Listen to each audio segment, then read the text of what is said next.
The Air Conservation Commission meeting Thursday, January 10th, 2019. Confirmation of agenda. Any changes? We have a couple of changes. Alan Minoyan has asked to be rescheduled to our next meeting because he's over at the fire station tonight. And the request for certificate of compliance for Orion Park Drive, there are some issues with the inspection in that there was a locked gate that I couldn't get through. Okay. So they're going to remedy that situation and we'll revisit that. Yeah. Shouldn't we just leave that on and then we can, in the minutes, have you tell us what your inspection issue? However you want to handle it. Yeah, sure. Okay. And could I add a discussion of the Balch Pond Dam letter? Okay. Add that at the end after. I think we should do that first. It's urgent. Kidding.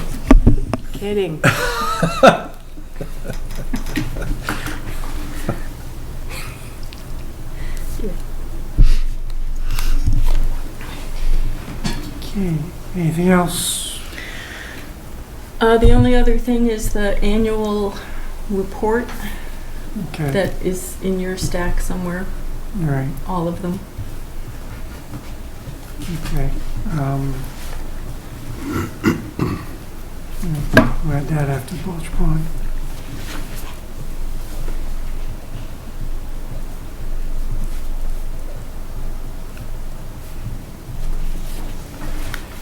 Okay. Motion to approve agenda as amended. So moved. Second. All in favor? Aye. Meeting minutes?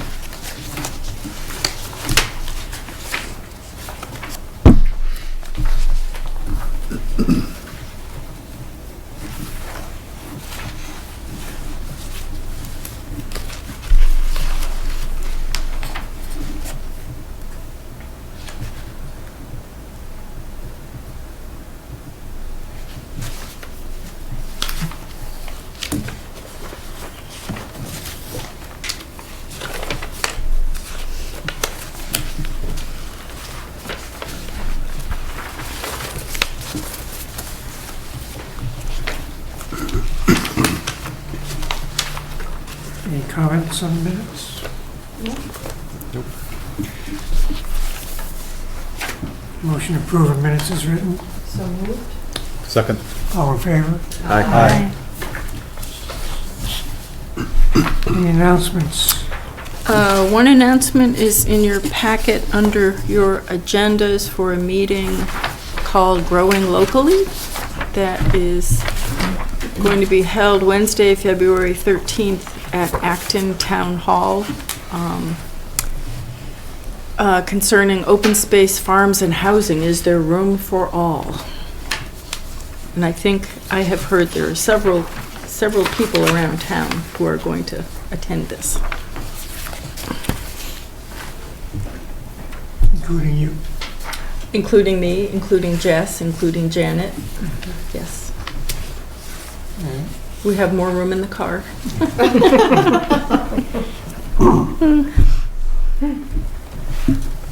Any accounts payable?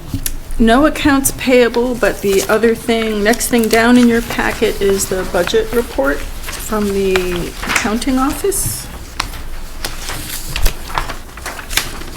Nothing dramatic or even very interesting, but there it is.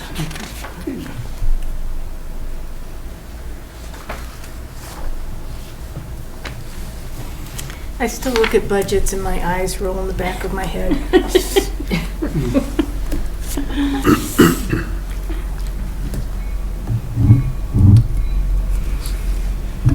Well, that one number, though, percent used, is very important. It is, and there are lots of zeros in that column. Yes. Yes. Wait, We're very thrifty. We are thrifty. We are thrifty. Yeah. which column? The last column, percent used, Ooh. 49.5%. Almost, we only used half of our budget. But 100% of our office supplies. Yeah. I think we're actually $12 over in our office supplies because it didn't get charged to regular supplies, it got charged to office supplies. But we've made up for that by getting a free bulletin board and a free whiteboard. Oh. It's very good. So I would have thought that maybe that's why the 100% was asterisks, that were technically over, but yet when I look at the top one, 50%, and that's asterisks also. Do we know what the asterisk means? I don't know what the asterisk Okay. means. I can ask. Okay. What does the asterisk mean?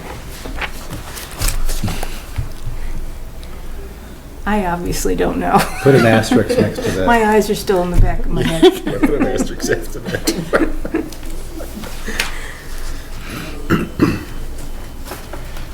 All right.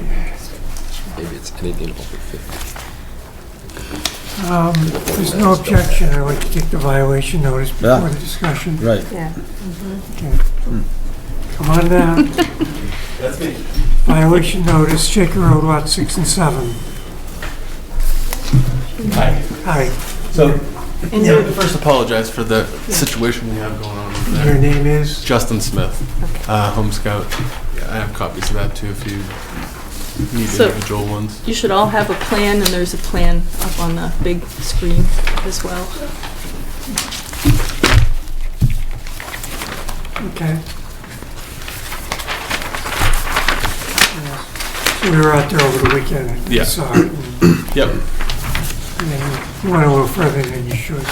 What's that? You went a little further than you should.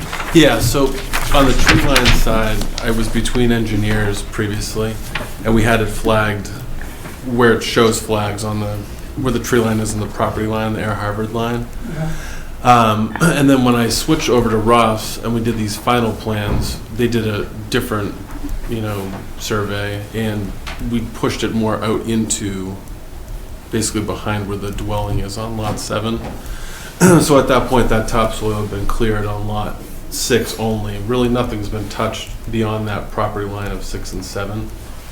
Yep, So this is the Right. wetland line. right. So prior to the top of where you drew, though, we only had it flagged as being a town border, and then that extended out later, basically when we redid these plans. So when I submitted these, I mean, we were aware that this was the situation, so they were working on the notice of intents, doing everything.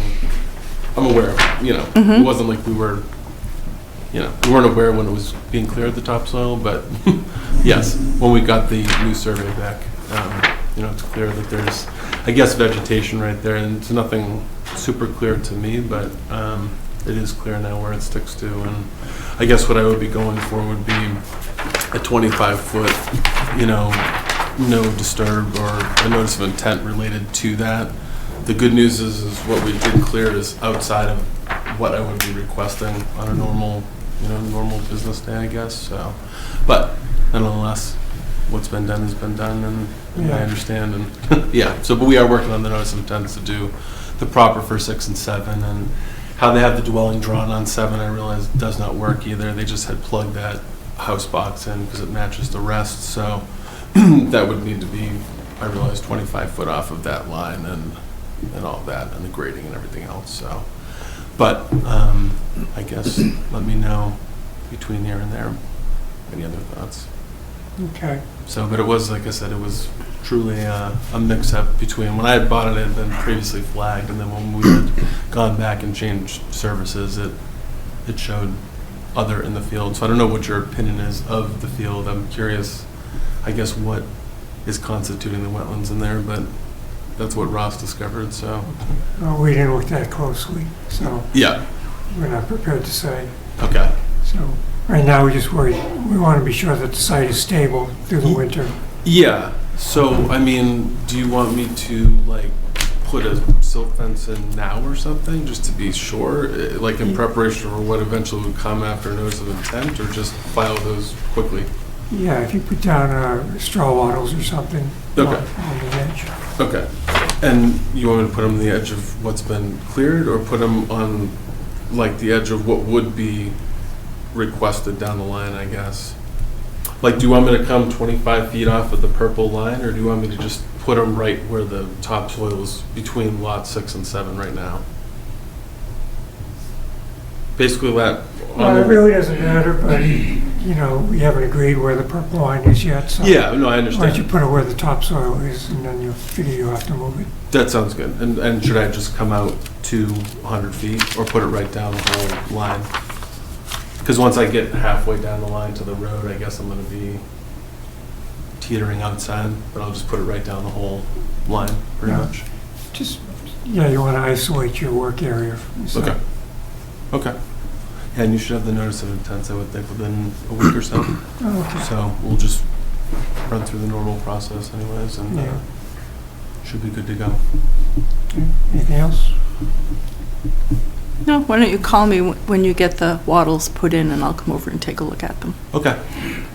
Watch just, plan to do them tomorrow, just so they're in. Good. Yeah. I so probably I'll plan won't come tomorrow. look at them till Monday, but Okay. yeah, Well, I'll plan putting them tomorrow. in tomorrow would be good. All right. All right. Sounds good. Thank you very much. Great, Have a good night. thanks. Okay.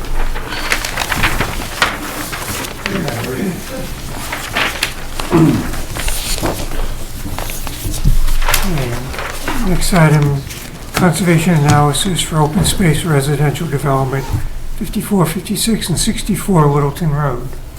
Would that be us? That would be you.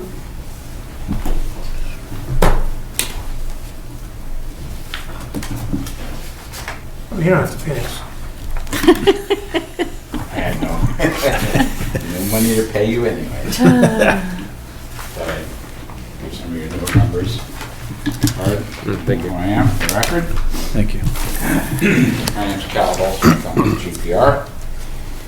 And this is Kerry Curley representing the applicant, as am I. Carrie Curley?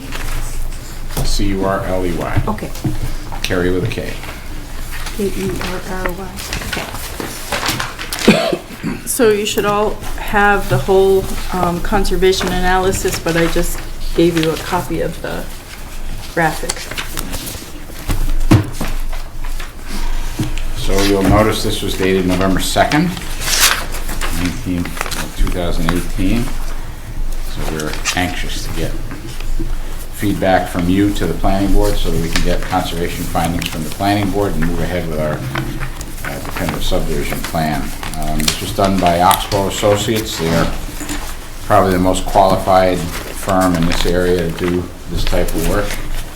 They have wetland scientists as well as habitat biologists on staff. They went out to the site.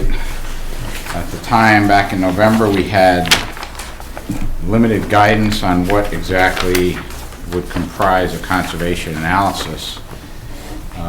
So we met with Mark. He gave a list of items that they should consider. And it was also mentioned in the conservation meeting, I think, or maybe you mentioned it, but Princeton has a set of criteria that was noted. So we directed them to the Princeton criteria as well, which is what they used in preparing this, that combination of information. So you'll see the aerial photographs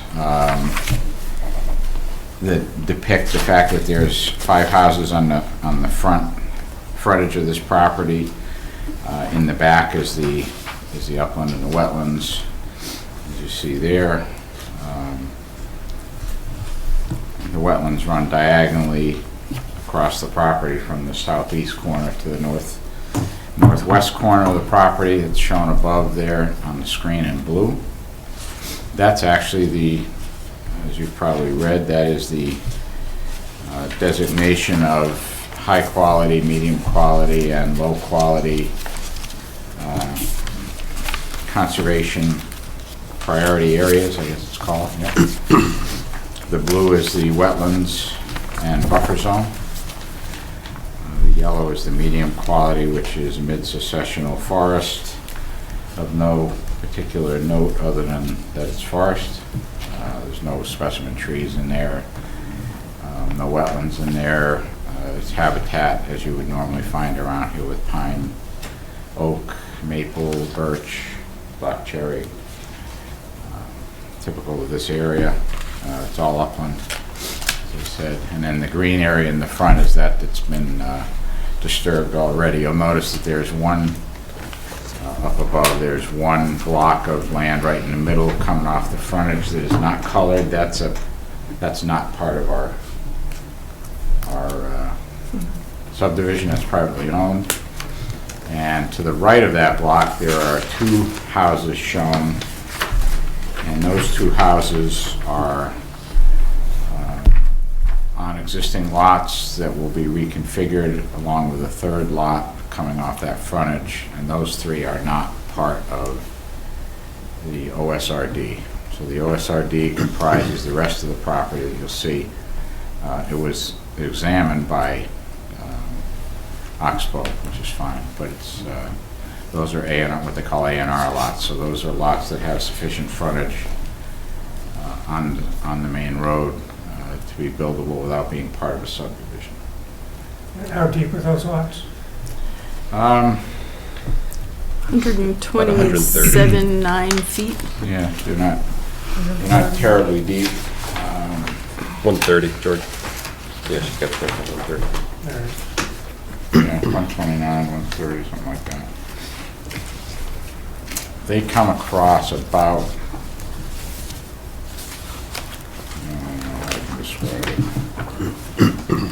so the lot line is just a little bit north of that where you're, right about where your cursor is. Yeah. It's right about in that area. That's where the lot line comes.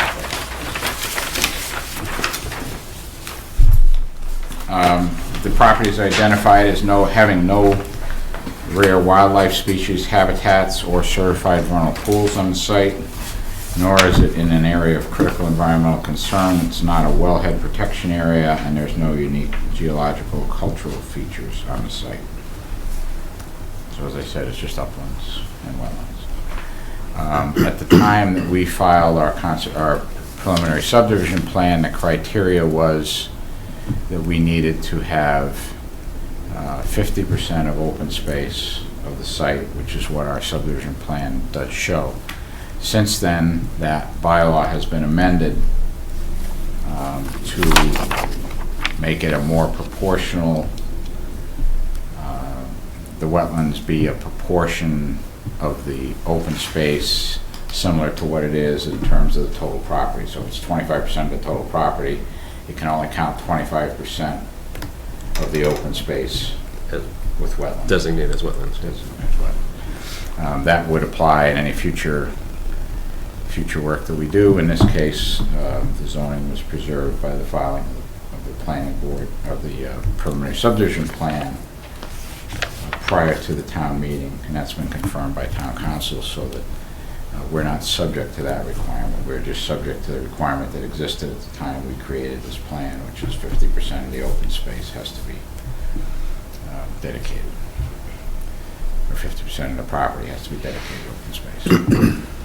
And in our subdivision plan, and that's really not germane to this discussion, but in our subdivision plan, basically that means that the blue area and then the most northern portion of the yellow area is what will be preserved as open space.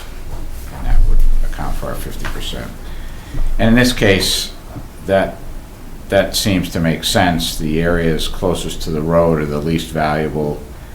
The areas immediately behind that in upland are the areas that we'll be using for the subdivision. The areas furthest from the road in the back of upland will be preserved, along with, of course, all the wetlands.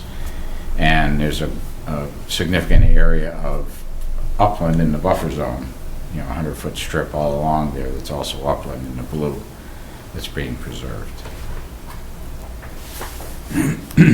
So this is a pretty simple one in that there's really nothing in particular, and you've walked the site, I know, with Nick on Sunday, and the planning board has walked the site. So there's nothing particularly notable about resources on the site that would, I believe, require a change of what we were proposing for the open space to be preserved.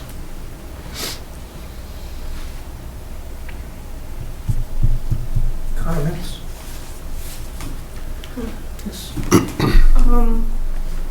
So on the plan here, it looks like the preparation of a clearing preparation for a stormwater management area. Stormwater management area is included in the open space. That's Yeah. typically allowed in any open space we do conservation restrictions or anything else. And it will be, the stormwater area itself will probably grow up with wetland plants at some point as it goes over time. It's not going to be planted as a wetland resource area, but it will probably take on those characteristics over time. It won't have the soils, but it will probably have the hydrology over time for that. And the idea is to make when we try and do detention or stormwater management, we generally try and follow the contours of the property. We try not to just create a big hole in the ground with a fence around it, and we try and make it lower and more gentle sloping and function more as open space than rather just a big hole in the ground. And I think that's kind of what they showed on this plan. Although, again, this is a preliminary plan. We have not done detailed engineering on here. We haven't sized that. Finally, it may change in size as we do more work. It's probably not going to change much, but I did ask Mark, the town planner, if he knew whether stormwater in the open space counted for the open space or against the open space, and he didn't know the answer to that question. So, okay. Well, we'll explore that with him more as we go along.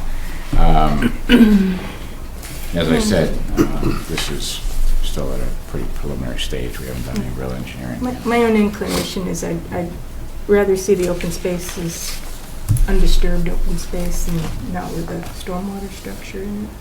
Okay. But that would be my bias. All right. Well, there may be something we can do with some of those lots to bring some of the depth of those down a little bit and do something with that open space. Get some of it. We don't want to put retention or stormwater management on lots themselves. I was the consultant to the Maynard Planning Board for about 12 years, and they had a policy that allowed stormwater detention basins. And at that time, they weren't nearly as sophisticated as they are now. They were mostly just holes in the ground with fences around them, and they allowed that to go on lots. And we had more problems with people objecting to it when they buy the house. They decide, well, it's my land, I'm going to do what I want with it, take the fence down, fill it in with leaves, whatever they want, and all of a sudden you don't have stormwater management anymore. So we don't do that. We keep it in open, we keep it in common land off of the lots themselves.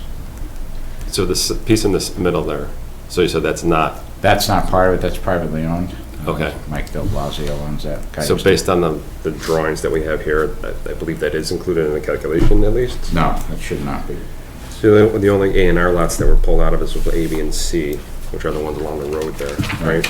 So But the way this this land is drawn out. This is not part of our, this parcel is not part, and the one next to it are not part of the one behind it rather, are not part of our acreage. So it wouldn't have been taken out because it was never included in that acreage to start with. Okay, just the way that it's drawn, that gives me the impression that it's basically including both lots. What is it, 11 and 12? And is that not the case? No, it's not the case. There's a lot line between there. That's just, that parcel in the back of Del Blasio was actually that was a piece of land that at one point they had considered purchasing from him. Okay. And had that discussion with him, and he seemed interested, but then became less interested as time went along. And at this point, I think that's going to be retained by him. Okay, so behind de Blasio and behind Bradford, both of those? No, behind Bradford is one of our, is lot 12. Okay, so the picture up there on the screen is, yeah, it's a little deceiving. That's okay, so I didn't quite catch that then. So the upper left corner of that square or rectangle, that's essentially where lots 11 and 12 are. So that technically then should be yellow. That could be, yeah, they may have gotten that wrong. I'm trying to, Yeah, just looking at the buildings, right? That's yeah, I think they got that wrong, so. Okay. all right, I was just trying to It's just, understand yeah, so that. that left side of that is part of the right side of it. So Okay, all right. I had noticed that before. One of the things I noticed is that there's no access to the open space except over people's property. Okay, That would be a good thing to, Yeah. all right. to leave a, leave a tail really on the open space that comes out to the, Yeah, I think that's a good idea. I agree with that. yeah. Yeah, something sort of like on both ends somewhere. Well, we Yeah. can certainly do it off the cul-de-sac, or partway up the cul-de-sac. There's different ways we could do it there. I know you had talked about a wildlife corridor along this far right side, Nick said, Right. but the wetlands actually wrap around behind the Jones house and then come down to the road over here where there's culverts. So I'm not sure that that, as an upland, would get a lot of use as a wildlife corridor. That lot's kind of constrained. I suppose there's potential for maybe having some sort of an access way there. So Lot C you're referring to? Yeah, Lot C, yeah. I Yeah. question actually how much use it would get. You can't really park near there on that busy road. so. Yeah, Lot C is questionable because you'd have to, it seems like you'd have to grade it appropriately to put a house in there and. Yeah, it's gonna be a little difficult Yeah, a little more difficult. I mean, there's a slope going down. right. There's not wetlands there, but And then you'd have a steeper slope, you know, and then. it'd be at the lack bottom of the slope, yeah. Right, and then drainage off of that lot would be problematic. Yeah. Going into Jones and, Yeah, it's probably gonna end up being leveled off so that much of that drainage is held on the lot itself, and so the only drainage going next door is the bottom of that slope, which would probably be less than what gets there now. But as I said, we're still in preliminary stages, so we're not too much further in this. Now, we have had requests by, actually, I won't say a request, we had a comment in our early discussions at Joanne, the meeting we were at with the community development, Alan Manoyan. And his comment was, I made a comment to the group that by the OSRD calculations, we could put 28 houses on this lot. Because it's just simply an area calculation. You just can do the calculation, you divide it by it, you come up with whatever it is. And I'm sure that's gonna get reworked, but the number we were allowed was 28. And I doubted we could do 28 lots, but I thought we could probably do 22 or 21 or 22. And Alan Manoyan said, I'd love to see that, because that would mean you'd have to turn the houses sideways and it would look like a whole bunch of other not subdivisions, but a whole bunch of other neighborhoods Right, historic. in Ayer. Traditional neighborhood design Traditional, has the right. gable end on with a narrower going in, and then the car is parked in the garage in the back, so the front becomes much, they're tighter, smaller lots, better circulation, more like a neighborhood kind of thing. So we're looking at doing that. We're looking at seeing if we can do some of that. That may free up some of the area in the back that will allow us to accommodate that. And stormwater a little better. It may also get us a couple more houses in there. They'd be smaller. They'd be on smaller lots, but I think that's ultimately the goal. have you guys considered like multi-unit structures? That's not really in the cards. That's not what they want to do. They want to sell single-family houses. There's huge demand for single-family houses now. They're going fast. Have you seen the newer development in Harvard, Mass? They're multi-unit structures. They're really beautiful. They like fit into the landscape. They're well built. They're pretty. Was that a 40B development? There's Yeah, a couple of that's them. what I thought, Yeah. I have seen that. Yeah, they are very nice. Yeah. Different market, but Yeah, very but nice. Yeah. Yeah. But market's changing, right? We're actually working on a project in a different part of town that's going to address that. Uh-huh. That'll be more like that. Yep, than yep. what this will be. Was that the old Solar 2 location, or? Yeah. Which we don't need to get into tonight.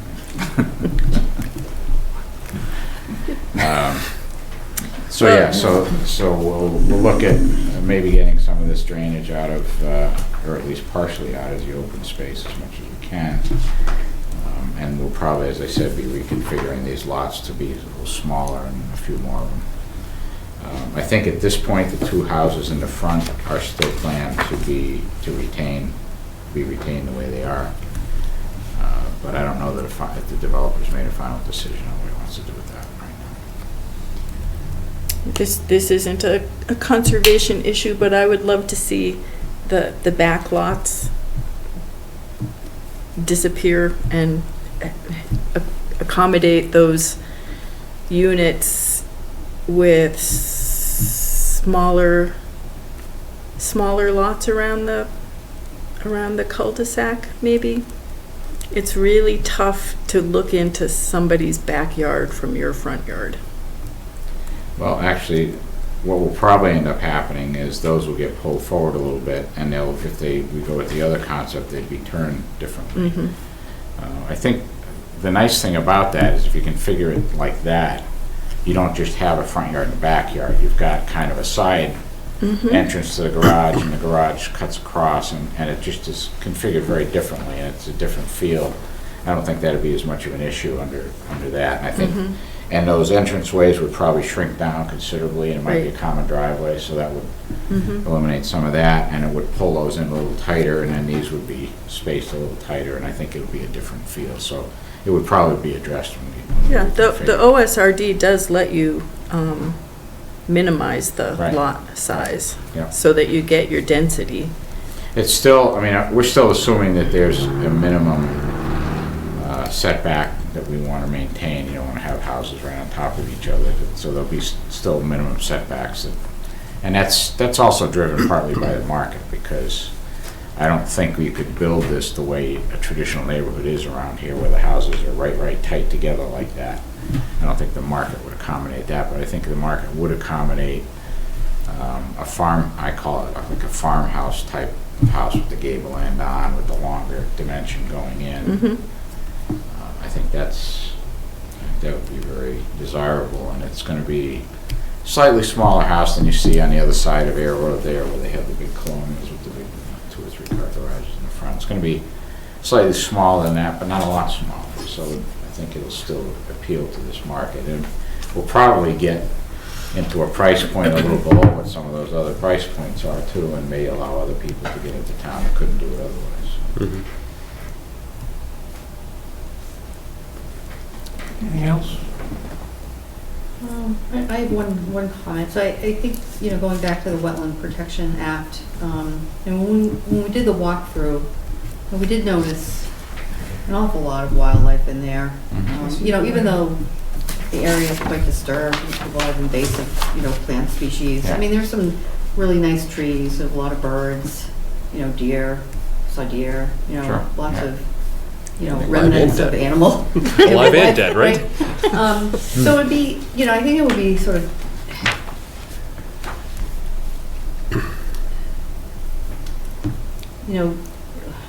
maybe wise and smart to kind of leave, kind of maintain that 100-foot buffer. Like Joanne said, pull the lots back, move the stormwater management area outside the 100-foot buffer, and just, maintain a nice 100-foot buffer. And then, however you're gonna. Well, actually, as you know, most of that is maintained. It's only lots 8 and 9 where it intrudes into that. Right. We're going to be limited in our ability to do that. But at the same time, I think we're offering, we're putting more open space in that northern portion that could help it. I don't know that we'll be able to stay out of that buffer. We'll try and keep it as much as possible out of it. And actually what's going to happen is when we turn these houses differently, the houses will probably be closer to the buffer than they are. Well, I don't know, I can't say that. Actually, that's probably not true, because when we turn the houses, they're going to be longer into the lot, but they're also going to be closer to the front of the lot. Sure. Because we're not going to probably do the 30-foot or 50-foot setbacks that we've got on these. Some of these houses will pull them tighter into the to the street to maintain more of that neighborhood. And it may actually open up a little bit more open space in the back, Yeah. so you may end up getting a bonus. You know, if we can do that, we'll do that. If we can add a little bit of open space to it, we'll do that. Well, these dwellings with, they're saying 38 by 28, do you still anticipate, if you're doing gable end facing out, that it'd still be 38? Probably wouldn't get them that big, but they might be 30. 26 by 34s or something like that with a 24 by 24 garage on it. But, you know, it could be where you have the house sitting here and the garage could be off the back and coming out a little bit on an L.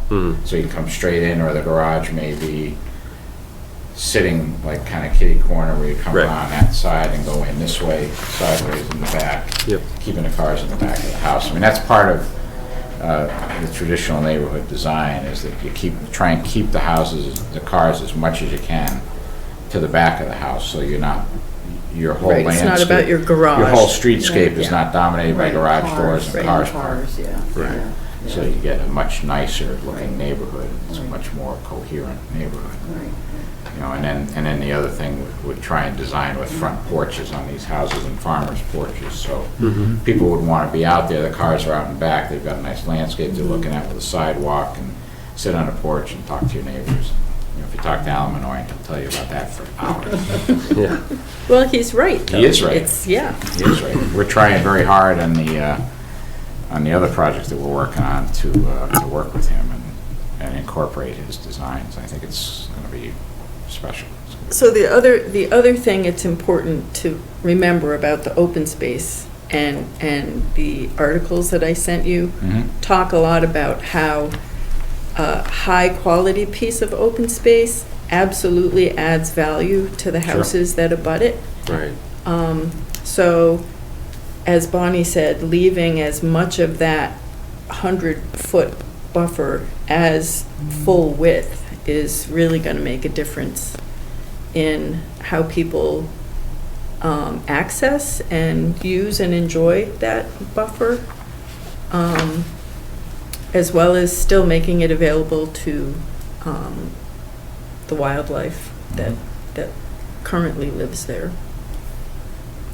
And being able to get to it Yeah. is really, I mean, I don't want to tell you that we can stay out of it, but I will tell you that we'll work on it and see if we can shrink that lot down, maybe realign those lot lines, or get more of the buffer out of the area that we're going to be in. We're trying, I mean, obviously, we'll be back to you with a notice of intent, because we'll be doing the stormwater management. I doubt it'll be completely out of the buffer, so we'll probably will be filing a notice of intent with you at some point, but it'll be a pretty minimal. pretty well, and minimal any impact. LID techniques that you can use. Oh, yeah, we're for- gonna have to use LID techniques. Sure, we try and do that anyways. Yeah. Where appropriate. I mean, there's different techniques for different types of Yeah. stormwater management you can use. So. And that's why this is just a general, we haven't even looked at it enough to know what the volume we need to deal with and what kind of soils we've got, so we can determine what kind of techniques we can use. Mhm.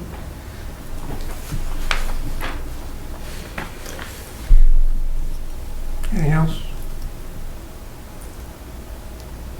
Then it's the procedures, because this is all new to us too. Yeah, I think It's the like- planning board is just waiting for you to come back with your comments, which, you know, if you give them the comments you've given me tonight to them, and then they will incorporate that in their planning when we give us feedback, when they give us conservation findings, and then we take those conservation findings and incorporate them in our definitive plan, when we do our definitive subdivision plan. Because this right now is a preliminary plan that's been approved by the planning board, but that doesn't really mean much, because a preliminary plan has no force of law behind it, doesn't allow you to do anything based on that.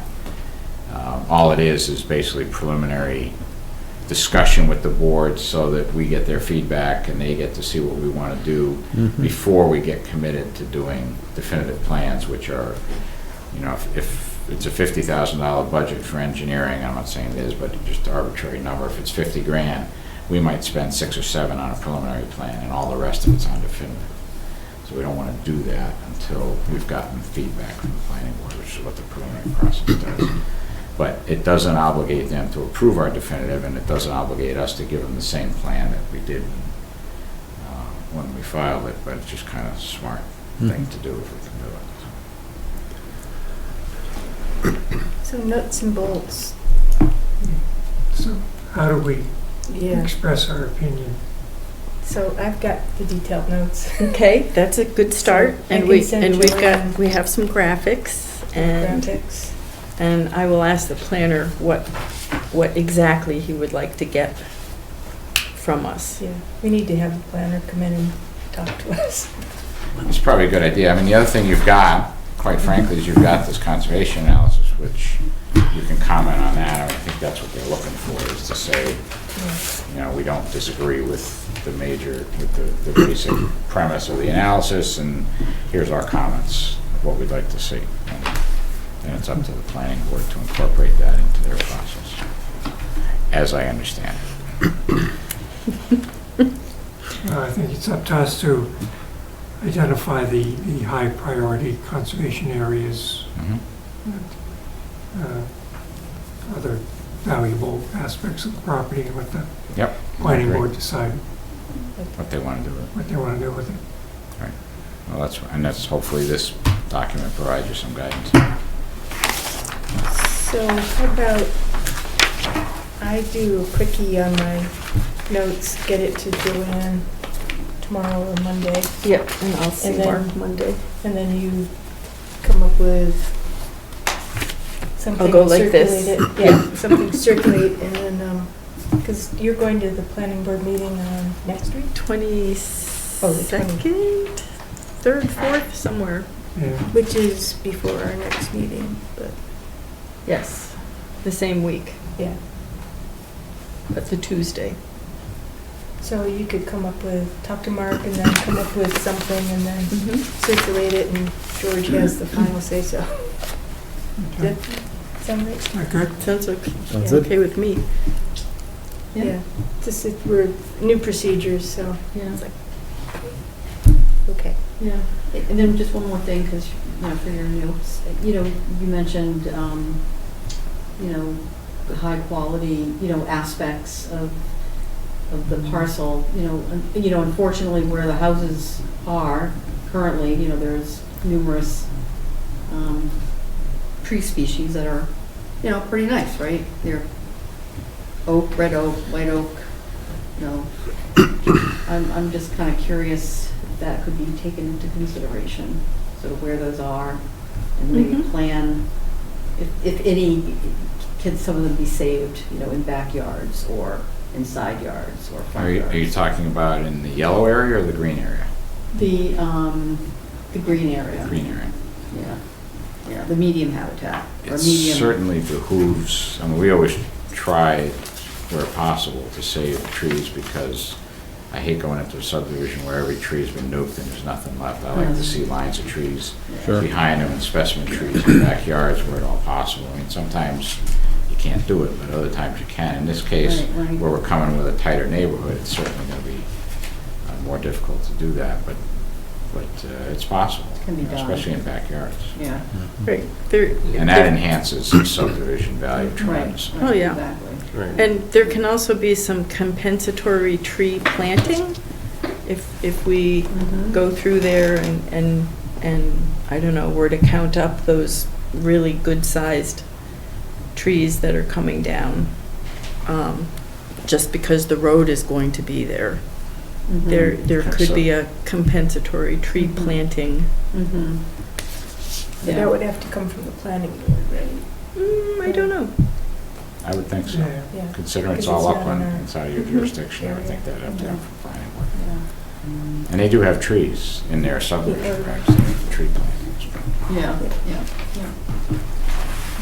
And there's also the new tree clearing bylaw when you're over 10,000 square feet, I Yep. think. There's 9.6 doesn't apply, 9.6. because we have two reasons. Number one, we're in a subdivision process, and number two, we were gonna file a notice of intent. So what, and I had this discussion with Mark, 9.6, what that really is intended to do is to capture those projects where it's not a subdivision, you don't have a notice of intent filing, but you're still gonna do significant grading on the site.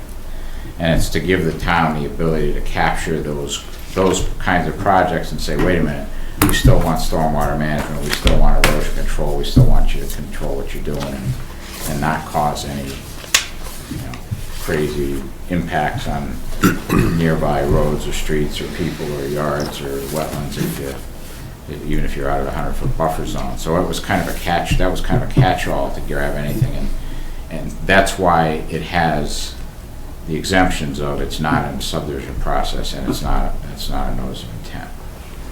Because the presumption is that with a notice of intent or subdivision, all the kinds of things that you're doing in that 9.6, you're doing as part of the subdivision stormwater management, which is exactly right. So you're already doing it, you've already got jurisdiction over it, and it's probably going to be at least as comprehensive as what that bylaw requires. But I think that was a result of people doing commercial site plans in places that didn't have either of those things, and all of a sudden the town had no say over erosion control and stormwater management. And the subdivision process is, going back to the tree issue, that has items in there that require you to plant certain. They usually, trees. yeah, I think they require street trees. I'd have to look at Ayers in particular, but they usually require street trees where it's between the house and the street, or so many feet off the street, or between the houses. Right. If we got tighter to the road, it had to be between the houses, so that the intent is as you drive down the street 20 years from now, you've got all these maple trees down the street, or oak trees, or whatever you put in, Right. Well, rather than just a barren landscape. I'll double check with Mark on that too, Yeah. just, Because I know as we walked the site, kind of, we came in based on kind of where this road would potentially be, Yeah, right? And then right. as you look back from roughly around where the cul-de-sac is, you can kind of look down, and there was, to Bonnie's recommendation, there was a couple trees that, if those were left, that would kind of make it look really nice. Sure. And so. And if, certainly if we can keep those, if they're far enough back and they're off the main drag, or if we can, reroute, reconfigure the stormwater management to get around them. It's not just not cutting a tree down, it's also not grading within the Right. the overhang, yep. so that you don't damage the root system. So that can limit your grading and make grading tricky, but I don't think it's gonna be difficult on this site. Yeah. It's all sloping down to the back, so I don't think that's gonna be an issue. I expect there's some of those trees would be able to be saved. Yeah, and even to the extent that you might go with something smaller, but creating those access points that Joanne was talking about, to be able to say, yeah, there's this line of trees that were left there because that's the pathway to get to the open space, so that people can take those walks and things like that, I mean, that'd be great.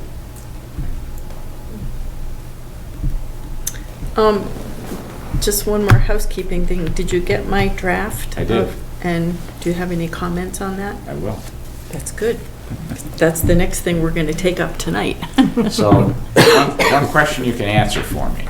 Is that intended to be a broad overview of the entire process, which is what it's written like, or is it intended to be just what Conservation Commission does? Broad overview of the entire process, wrapping around what conservation does, so people can kind of see, That's what I thought. Okay. yeah. In that case, it's it a- makes sense to me. Yeah. Yeah. It's a completely different process than folks are Understand. used to. I understand.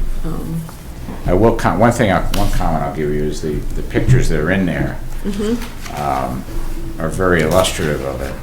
They're unrealistic for the scale that we're working at in Ayer. Oh, we're not in Wisconsin. This came Yeah, from a because you've got Wisconsin. 87 acres. I know. Agreed. You're putting 14 houses on 5-acre lots, and you're cutting it down. It's like, wow, that's not gonna happen here. No, but there So are, the scale is completely different. I know, but they're bold enough that they really make their point.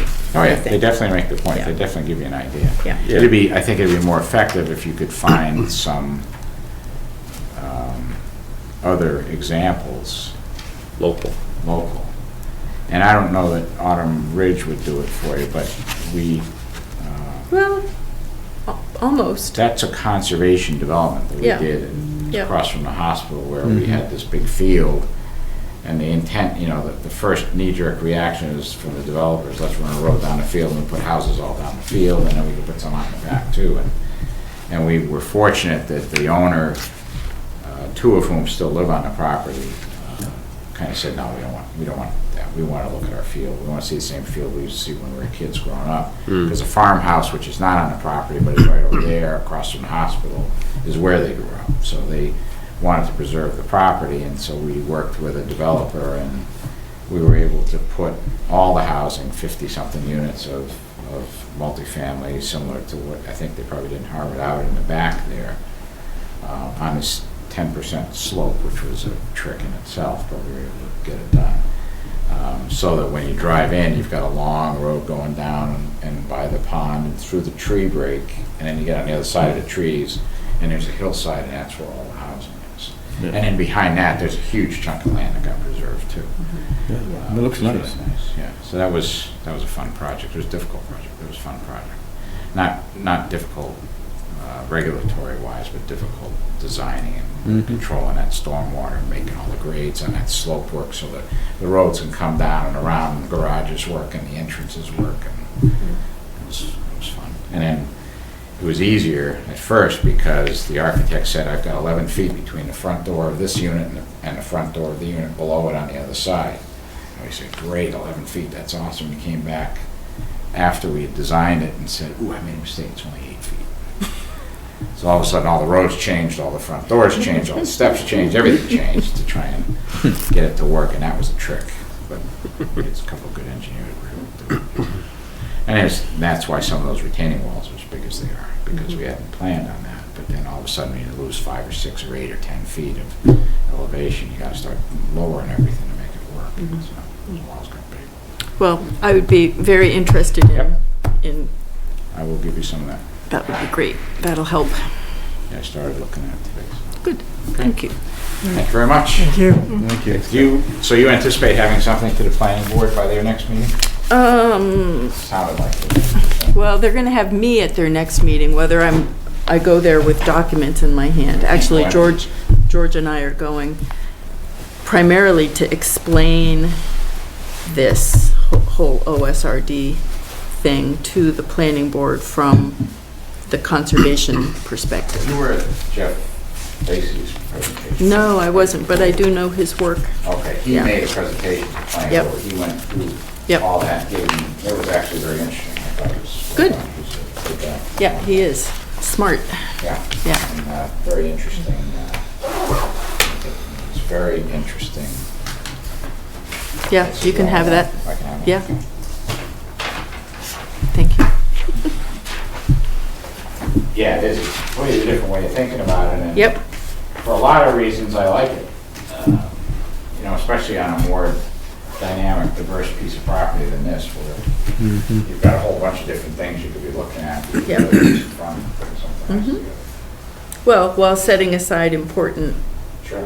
contiguous, sensible, high-quality conservation. Well, because it's not Areas. so rigid, you're not going to be forced to put in a 24 or 30. I mean, Ayer's subdivision road, the standard subdivision road is 30 feet wide.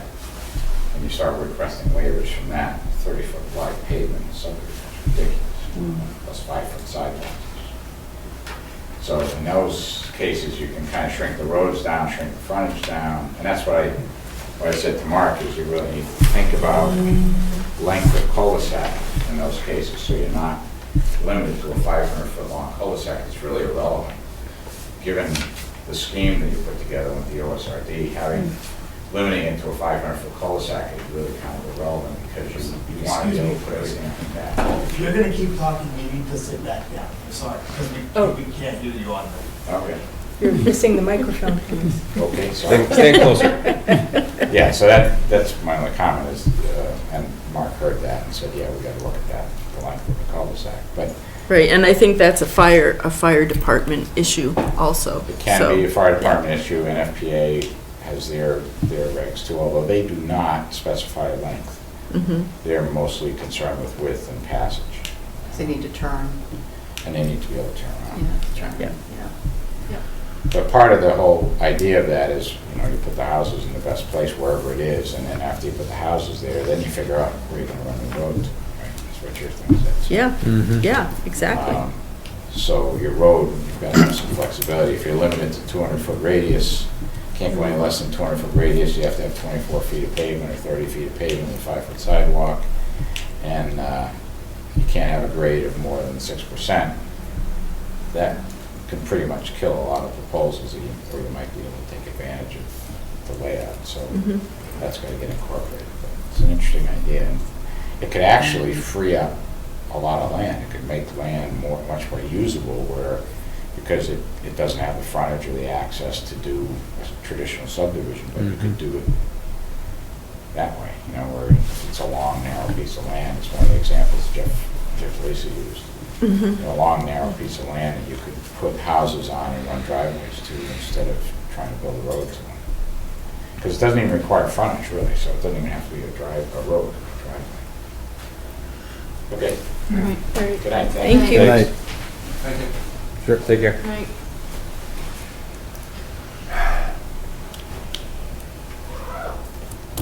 All right, next item, discussion of conservation analysis for open space residential development zoning bylaw.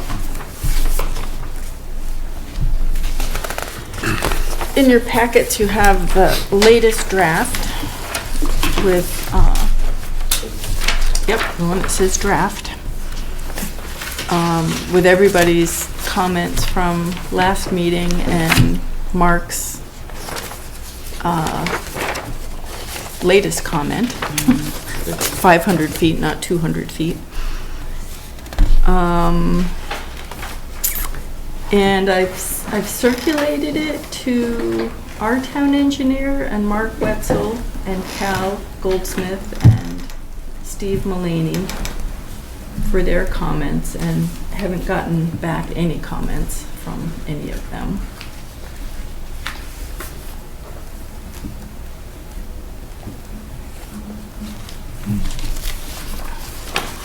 But I think it hangs together pretty well. I think it's consistent. Did you hear back from Wisconsin at all? I didn't. I did ask Wisconsin what they thought, and I have not heard back from Wisconsin. Although I may call them this coming week. I can only imagine that my email got swept into some spam folder, because what is air.ma.us after all? What was your question to them? Is it all right that we heavily use it? edited their document, and can we use their graphics? Yeah. Oh, the graphics, yeah. Yep. So is there, should we consider trying to find something maybe more local? Oh, for the examples? Yeah, so like this hedgerow thing, I guess I'm thinking, you know, as you come down Route 2 before you hit the Concord Rotary, I mean, there's that little bit of elevated area where you could probably see pretty well down into those Fields. the fields there off School Street and stuff like that. And, Yeah. I mean, that could possibly work. Right, and the Eliades hayfield up across from the hospital, that's another very Oh, yeah, yeah. rural-looking sort of I think landscape. that's a great idea, include air-specific photos. Ooh, ruins such as Yeah. the remnants of the mill on Shaker Mill. Oh, yeah.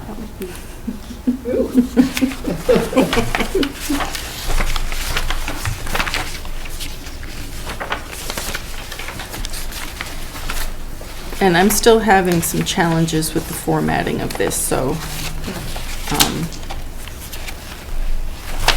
I'm going to do what I can and then ask Cindy to come to my rescue.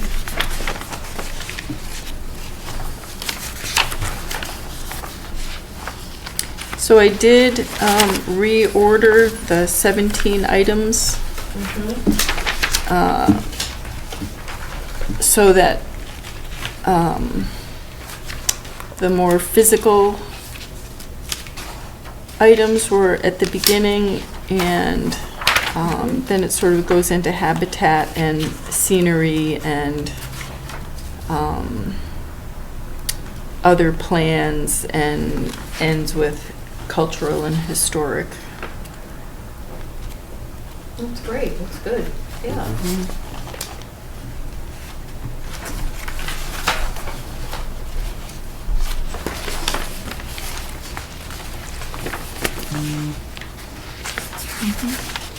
I just had one tiny comment on page 2.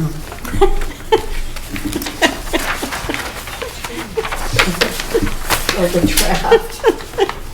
Yes, Wow, could we fit that? where it says, it would be adjusted if necessary to accommodate engineering considerations.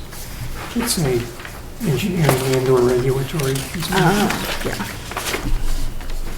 Engineering and/or regulatory. Yeah. Okay. And you got Mark's 500 feet in there. I did get Mark's 500 feet. I don't remember where it is, but I It's did. number 1 on Yeah, it's right in page one. 3. Number 1 on page 3. Ah, yep.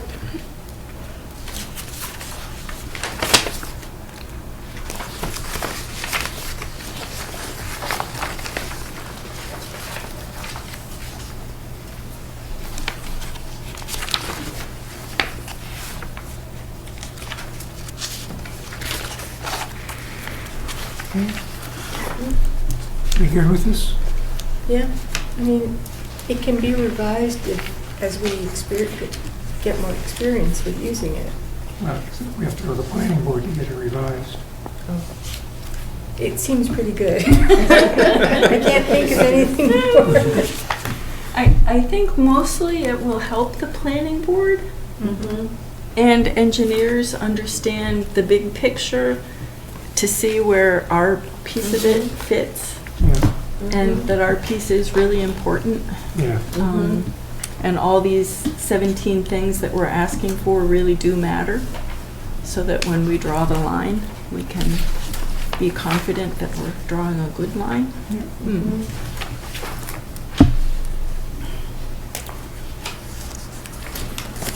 Well, I have also given this to the town planner for him to take a look at, so he and I will have a lot to talk about on Monday, sounds like. Okay. Yeah, I would think we could get a comment thing on the Cal Goldsmith project done, because it would be nice if you were both there at that meeting to just, to also be able to go through that and have that conversation about, Sure, yeah. using this just as an example. For example, Yeah. if this were the conservation analysis for this Yeah. project. Yeah, I mean, I think it's in their need to get it moving since it's been a few months, but it's also in our interest to have both of you there and have that conversation about that, and then this shows the value. I mean, they work together. Yeah, well, and we were talking the other day, George and I, about many voices make for good projects, so having the planning board, or at least the planner, or have some input into this will help them, help with buy-in. Yeah. All right, well, I can make those changes and call it not a draft anymore, I guess. Good.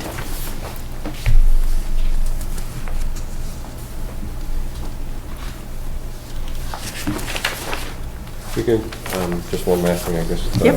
So step 3, in step 3 is where it references figure 5. There's a way to get the words before figure 5 is referenced, before the figure. Simple. Let's see, well, yeah, Yeah, that's, Just in the flow of the document, right, right? You reference it, and then the figure's usually after it. right. Yep. All right, so move this to, Oh, on page 7, you mean? Yeah, that Yeah. should be. Yeah. Yeah. Yeah, just pull text from 8 to page 7 and put the figure on page 7, not to page Yep. 8. Essentially. I know that sounds... Yeah. you it say sounds that easy. like it's an easy thing. Yeah. Yeah, I just got my Office 365 today and I'm having fits, so... Oh, man, and this is me going from Office 2010 to 2013, and I'm like, what just happened here? Yeah, I will do the best I can. And then there's Cindy, so. But no, it looks really good, thank Yeah, you. it's really great. I'm glad we had something to start with. I know. Because trying to yeah. figure this all out from scratch would have been, I know, It would have Difficult. taken us longer, yes. yeah.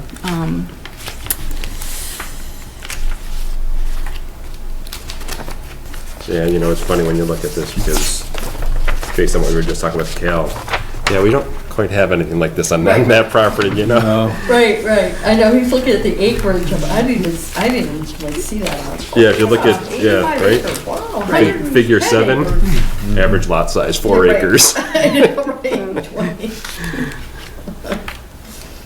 Well, there are towns around here who still have big house lot minimum Yeah. sizes. Princeton's 2 acres, Harvard, I think, is 4, maybe?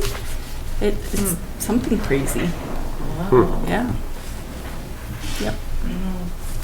Not in Ayer, we don't have that situation here. Well, we have a nice DPW that takes care of all of our waste stream. Mhm. Harvard does not. Oh, yeah, they have septic. Yep. And Harvard just went to pay for your trash bags,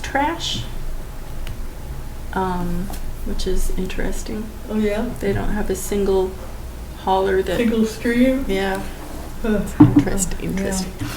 Anyway, All right, That's good. next item, request for certificate of compliance, Lot 3, Orion Park Drive. there are some problems with, let's see.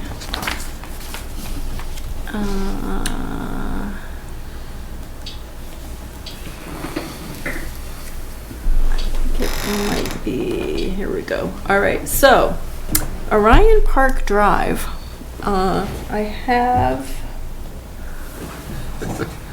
there's only one industrial building on Orion Park Drive right now. I've been looking at the plan that they submitted when they built that building to extend the road and build 3 more industrial buildings back there. And the plan talks about a wire fence that's between the conservation restriction that's over there and the expanded industrial park.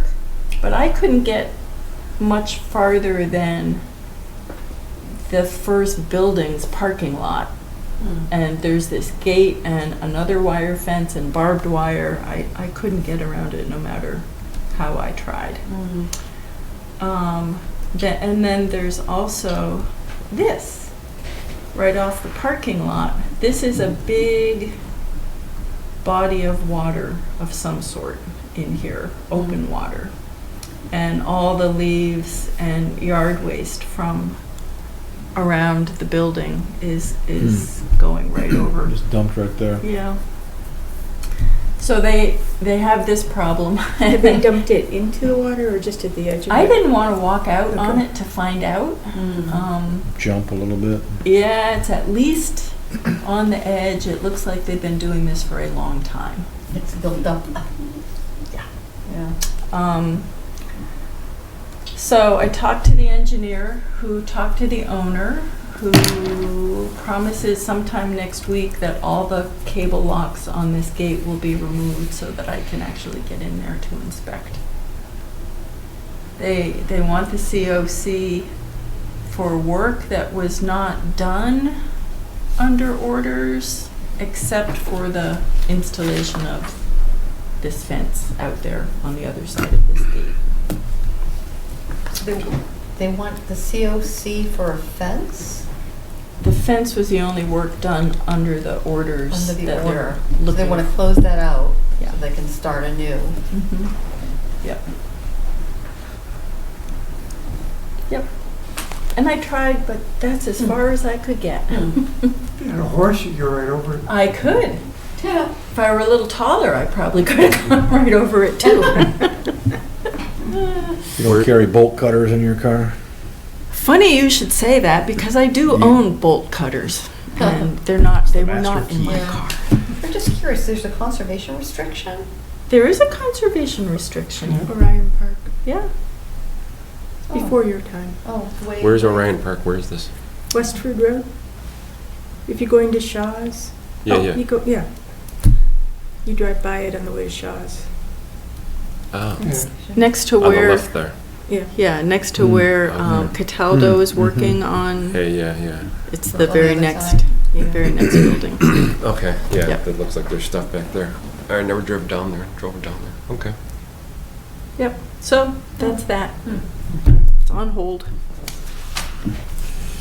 I knew the names out. Mm-hmm. As I'm singing, driving. driving along. Next item, request for extension of order of conditions, Town of Ayer, DEP file 100-0293, Airtown Ponds Aquatic Weed Management. Here it is. So we haven't issued ourselves an order of conditions to do the weed treatment. And it's good for 3 years, and every 3 years we have to extend it. So, So we last extended it in 2000. February 16? February 2016? Yeah. Yeah. 16. wasn't under all those extensions. that were just No, made. that was that was the first extension after all the extensions. Yeah. Oh. And I did have them send me the orders and all the extensions. Becky's letter with the multiple year extension and then the extension that this is extending. So I've got them all in one place now. That's great. So you didn't have those in the file?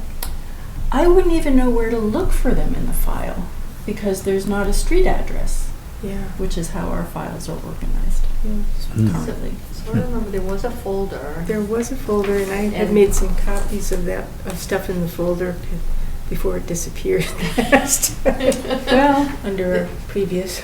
it, no doubt it's there somewhere, but I didn't even look because I didn't have a starting point. Yeah. Try 1 Main Street. I could try 1 Main Street. Yes. Mm. Yeah. There's also a whole drawer named water. Oh. It might be in there. Maybe. Water. Have one named land and one named water. And you had a lot of sandy too when we looked through there too. Lots of sandy. Okay, so can I have a motion to authorize a 3-year extension to the previously named order of conditions? So moved. Second? All in favor? Aye.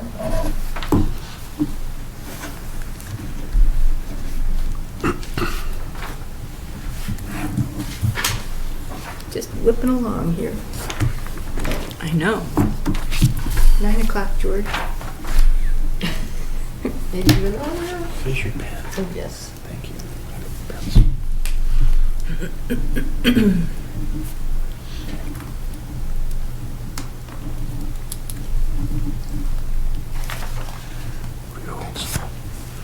Oh, so here's where the table configuration becomes a problem.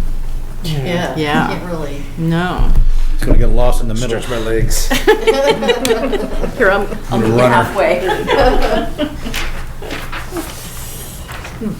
So we don't get any blood clots.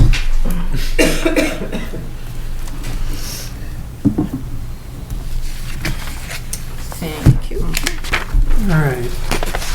Next item is discussion of the NPDES permit public education outreach tasks. So in your packets, you have a stapled together 2 pages of table. At George's suggestion, as we try to figure out how our office can help DPW meet this permit, was to make a table of the public education and outreach tasks that are part of the permit. And then we expanded that to include the public involvement and participation tasks that have overlap with the things that we have care and concern for. So if you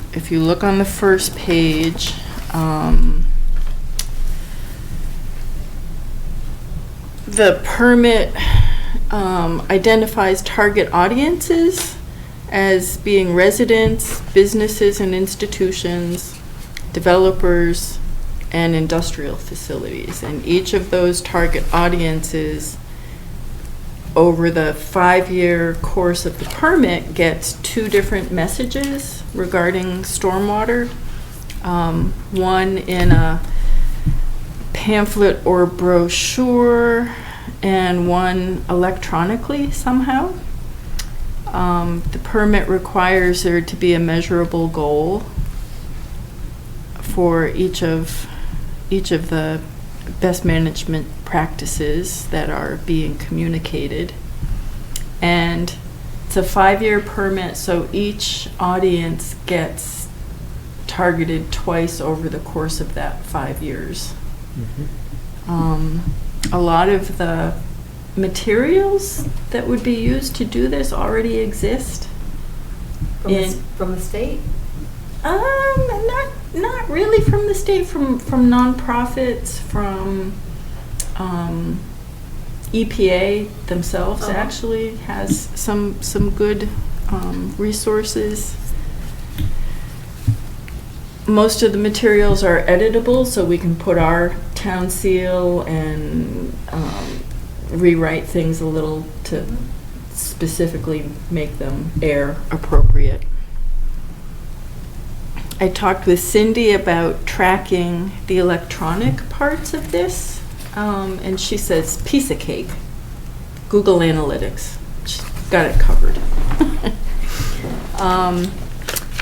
So the public education and outreach is around the issue of stormwater and how each of these target audiences can make a positive impact on the quality of stormwater. The public involvement and participation piece is really just the Conservation Commission or me or all of us showing up at some of these already established events, roadside cleanups, the Devon's hazardous waste collection, the stormwater public meeting. I don't really know what form that would take, but it's easy enough to go to a meeting and participate. So I guess before I was hired, Mark Wetzel sent you guys a letter saying, can't you get 2? Get 2 people, one to do your job and one to do the stormwater job that he was proposing. And then it looks to me like Jess said, well, which of these many tasks are you most hoping to have help with? And it came down to the outreach and education and public participation. So George and I had a meeting with Robert and Mark before Thanksgiving to see if we could come up with a proposal as to how I might be able to help them help DPW meet their permit requirements. And George suggested the grid. And so under the column entitled Resources Required, time shows up again and again. I have no idea how much time these things are going to take. It's only once a year for each of the target audience groups with each message. So if it says 2022, does that mean you don't really have to work on it until like 2021? And you have a year to implement it? Well, if it says 2022, it means sometime during the 12 months of 2022, I need to send out a brochure or pamphlet to the residents. Okay. So it has to be implemented in that year? Okay. Yep. And that would be to all residents? So I was talking, around town hall about putting a message in with the water bill or with tax bills, or there must be some town-wide mailings that we could piggyback on. Oh, that's a great idea. Mhm. Yeah, yeah. We did because- do that once. Because that mail is going to be opened and looked at and not thrown away. Right. Yeah. George had a good point, though, whose budget is all this going to come out of? Right, right. It's DPW's permit, right? So Yeah. it's DPW. Mm, Yeah. well, Yeah, that- DPW, yeah. Of course. Yeah, of course. Yeah.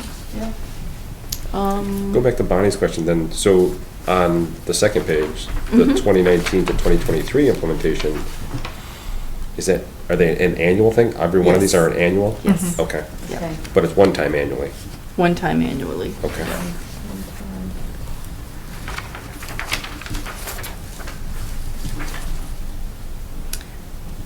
Although, you know, for the mercury waste collection, I don't even know where those boxes are. Usually it's a box. Maybe at the transfer station, maybe at the DPW, I don't know. Lori Sable. Yeah, Lori Yeah. Sable. We Okay. talked to her. Okay. Yeah. Yeah. Yeah, I think there is one in the, Yeah. at the transfer station. Mhm. She was actually at the firehouse I know, earlier. Yeah. Yes, and she called, Yeah. I can't remember now what, we had a long talk sometime in the last couple of weeks about something. The proposed 40B. She had some Mhm. questions about that. So this is as far as I've gotten. I suppose you and I can chew on this on a Tuesday Yeah. some more. But I wanted you to see what this was looking like.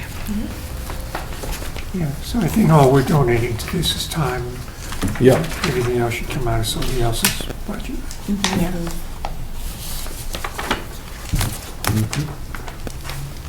Okay, good.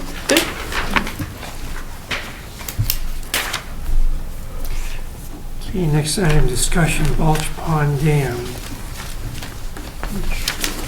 Which is long.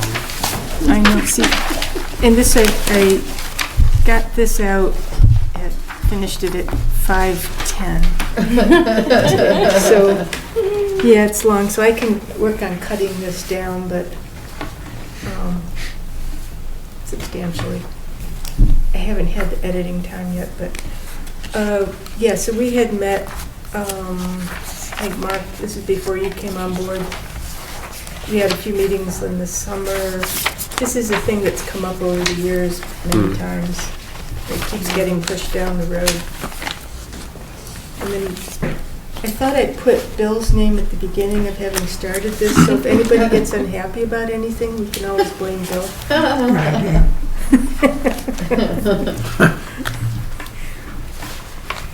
Yes. Yes. Well, and the reason this came up again now was Robert was doing his half-year check-in on everybody's goals. And one of his goals for me was a resolution to the Balch Pond Dam.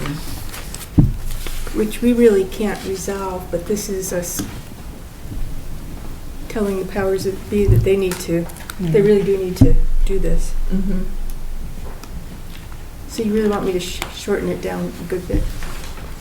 Yeah, it'd be nice if you could put bullets in. Oh, yeah, that's a good point. Okay. Was there, okay, so here's the thing, with all this stuff, is there anything you see missing? No, No. Okay, nothing missing. so then just, okay, will do. So you would like me to keep working on it? Yes, please. Can I make another suggestion? Yeah, I would remove words like happy, remove words like what? happy. Where? at the end, like, yeah. Oh, Yeah, so just sort of more, let's see, Welling, yeah, like, I would remove like leak like a sieve. I would remove like, Commission will yeah, the assist in any commission would be reasonable way. happy to assist. I would just say, you know, commission Will assist. will assist. is willing to assist? What's that? Is willing to assist or just assist? Or will assist. Because I think we will. Okay. You know, I think I have in the back of my folder here some Bulge Pond Dam things, reports. Yeah, I've got those. And whatnot. somewhere. Yeah.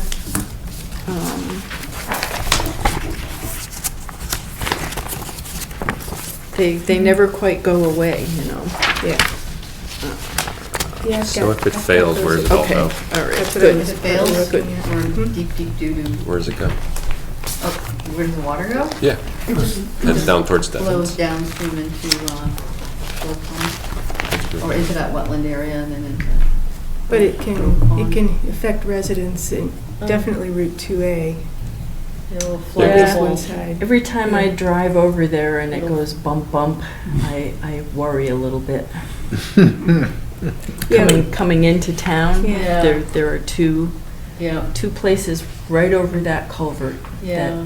that are subsiding. It'll- And So the, It'll probably flood the rotary. yeah, probably in 2011, had a beaver dam that was tampered with or it came down by itself.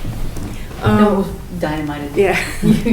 Over, and then it released a whole bunch of impounded water that zoomed through Pine Meadow Pond and took out Oak Ridge Drive, a portion of Oak Ridge Drive as it was heading into Flanagan Pond, and backed up Flanagan Pond, and that backed up further into Sandy Pond. It raised its level at least a foot. And it's supposed to be flowing the other way. So this would be, I think, a lot more impounded water. yeah. So if you thought that took out Oak Ridge Drive, part of it, what this could do to the rotary, what's the business, microchips or whatever, American Superconductor? superconductor, some Yeah, businesses that's their near property, there, right? the rotary. It'll probably flood And- that area. Yeah, and 2A is a big artery Yeah. for not just us, but Yeah, people west of us coming through, and Yeah. so. yeah. Probably flood everybody coming in and going out of town. And then you never Well, know. and take out Moores, actually. Yeah. If Grove Pond went Yeah. into Plow Shop and came Yeah. through Moores and Yeah. through West Main Street and, Yeah, And then you never know if somebody's in the wrong spot at the wrong time, I know, you know, yeah. you could have, That would be horrible. yeah, so. That'd be horrible. and the question was, who actually owns the dam? Is it the town or the state? Yeah. And I think DPW still thinks that the town owns it, even though the state went ahead and spent a lot of money on that engineering report. Yeah, Hmm. but, I know. yeah. So I want to keep that point in, Yeah, but, yeah, but trim down. yeah. Oh, my sister would agree with you completely. Anything I write anywhere, she said, was it more than one page? Oh, yeah, She always asks me that. Was it more than one page? But you know, how I write is you start with a thick draft and Yeah. then you edit down. Yeah, edit down, yeah, Right with feeling, yeah. Right. Yeah. and then try and take the feeling All out. right, work in progress. That's good, though. Good, You know, good, you've got good. all the clear, all the important points. All right, next item is discussion of the annual report. And you've got them all.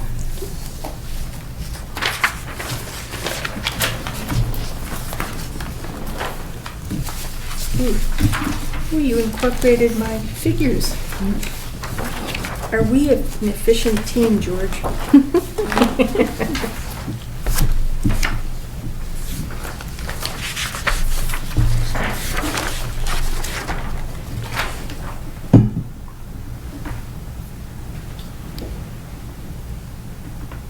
is the mission statement the same as last Yes. year?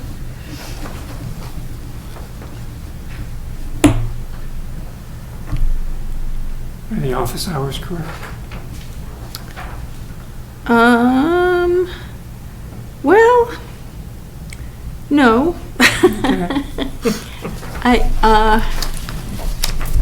So I'm here all the time except when I'm out trying to climb over fences. Okay. Yeah. So it would probably be best just to put the town hall hours there. Okay. With the caveat, except for when out in field or something like that. Yeah. Because and if somebody has the office cell phone, I'm available all the time, even if I am out jumping over fences. Would we want to put the office cell phone on here? No. It's on the sign that's on the door when I'm out. In case of emergency, please call. Yeah. So 10 sidewalks? 10 sidewalks? Yeah. Seems like we did more than that. Yeah, that's what I, Wow. Well, Yeah. 10 days. yeah. There's more than one site on each day. Right. Oh, right, yeah, Yeah. yeah. And that includes the oil spill walk, Mm-hmm. you know? Well, so I wonder if there's how can we communicate how many different sites we walked on those 10? Yeah. Oh, 10. Some days we were a lot. that's. Some days were a lot. You could just change it to say 10 site walk days. Yeah. 10 sidewalk days, yeah. Mhm. And then, yeah, if you could, 10 sidewalk days, including. When we You know, visited. 300 Number of persons. Sites. 3,000 I can do sites. that. Because we that- walked on That would be January pretty- 20th, February 17th, April 23rd, June 2nd, August 4th, August 18th, September 22nd, October 27th, November 10th. Yeah, I'll correct that. And And includes our. that actually might be just 9 days, because it looks like I wrote, I'll double check. And then our commission sidewalk, when We had the. the Pan Air Yeah, sidewalk. Pan, yeah. That Yep. was That was in the November fall. 10th. November 10th. Yeah. So I can do site walk days, and then I'll put sites visited number. Yeah, Okay. yeah. Yeah, because we've looked at a lot of stuff. Mm-hmm. Um,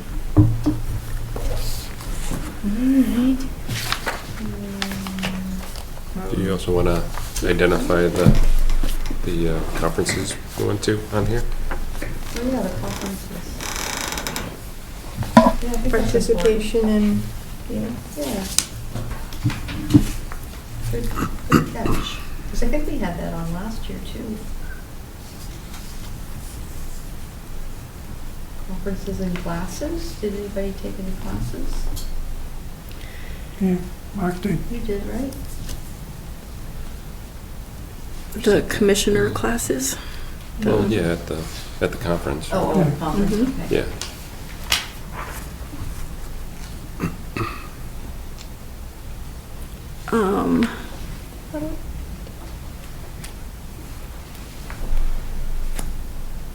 Do we want to thank Bill for his service? How about got rid of Bill?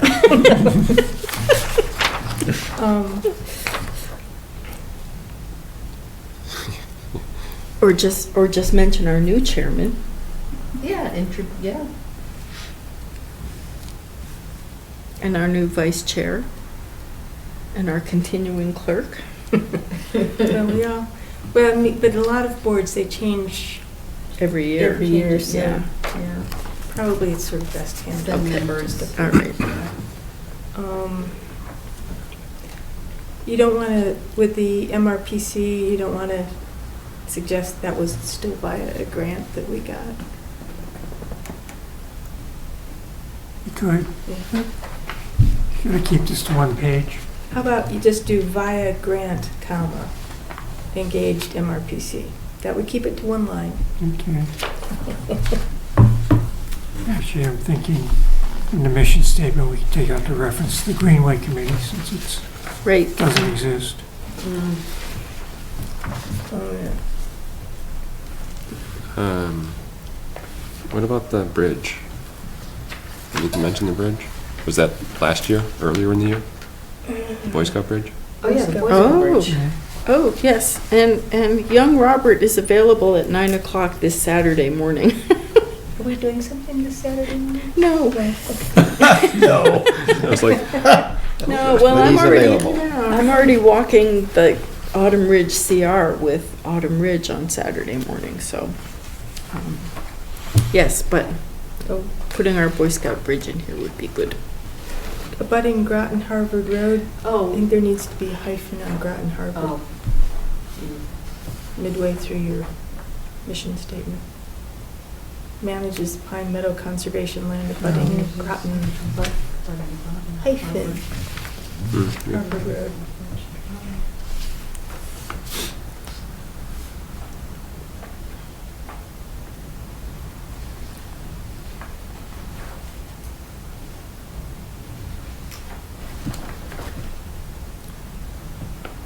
Do you strike the Greenway Committee twice?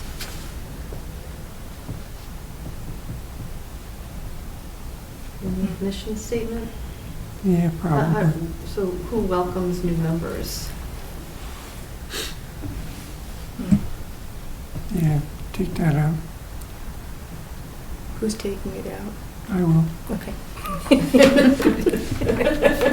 I've got my own editing to do, George.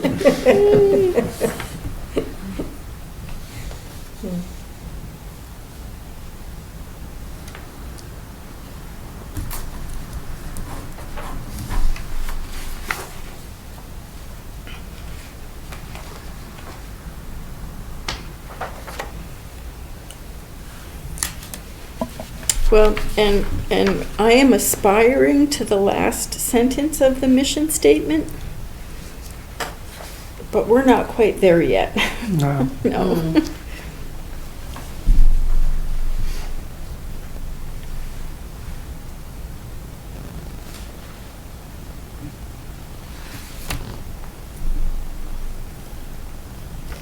Very last sentence, appreciates this support of the citizens of Ayer or the support? Yeah.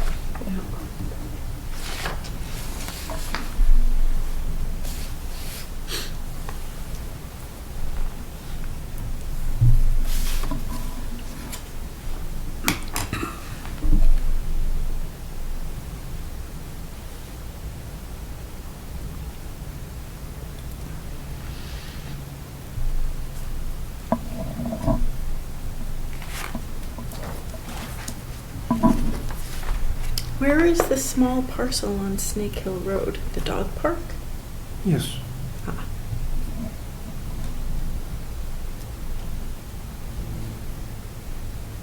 do you want to say Doug Park? Oh, it's right next to it. Ah, okay. It's, The one we went and saw on the site test? Yes. Sidewalk, okay. yeah.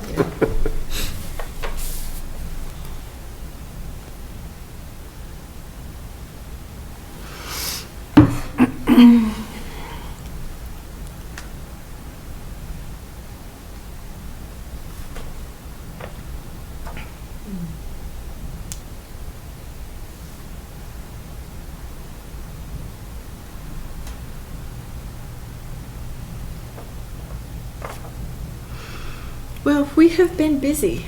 Yes. Yes. Yeah.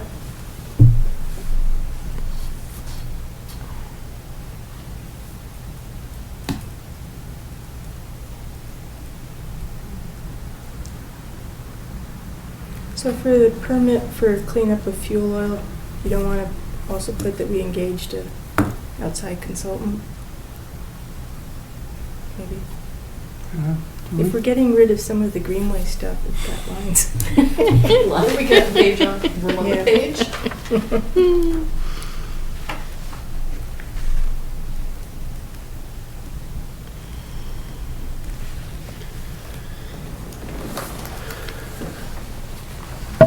we, being a numbers guy, Yes. do we get to tout that, did we underspend our budget last year? No? Are we on track to underspend budget? Oh, we don't want to say that, because then you get somebody who says, oh, let's cut their budget. Okay, that's a good thing.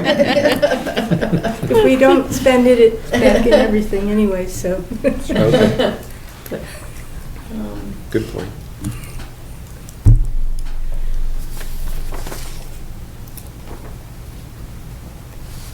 Anything else? Nope, I can't think of anything.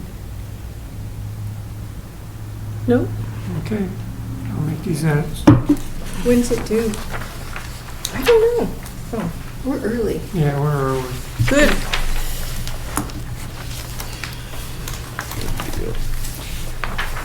All right. Conservation Office updates. Oh, have we got updates? If we got it. Have we got updates? Yeah, come Oh on, boy, Joanne, speak let's go fast. zooming. fast. Pingree Hill Hemlock Drive, the first real lot on the right going down towards the cul-de-sac. When I walked this lot with Luke before they started clearing the stumps and getting ready to put the foundation in, we discovered that the erosion controls were very much too close to the wetland flags. And we told DeSheng about this, and his suggestion was for Luke to put in this line of it's really stump grindings. DeSheng has some other way he refers to it. I don't remember. Just something else to catch whatever might be running into the wetland. And then Luke said, boy, they put the corners, the stakes in for the corners of the house, and that seemed too close to him. So I think they're waiting for the surveyor to come out and square this way. Something is not right. But this is what it looked like today. We've got some house lot corners flagged, this row of organic material. You can't really see the flags, but the wetland is right here. It's just right there. Yeah, I think I see the flag to the left of your cursor there, a little blue flag. It would be blue, right here? Yep. Yes, yep, there's one. That's kind of close. Yeah. Yeah. So the closest I remember was 25. 15. Oh, 15. Over here, it's supposed to be 15, and it's like 3. Ooh. Yeah. So, they're not going any farther than this until they get that squared away and let me know what. It's just another view. So there's a flag.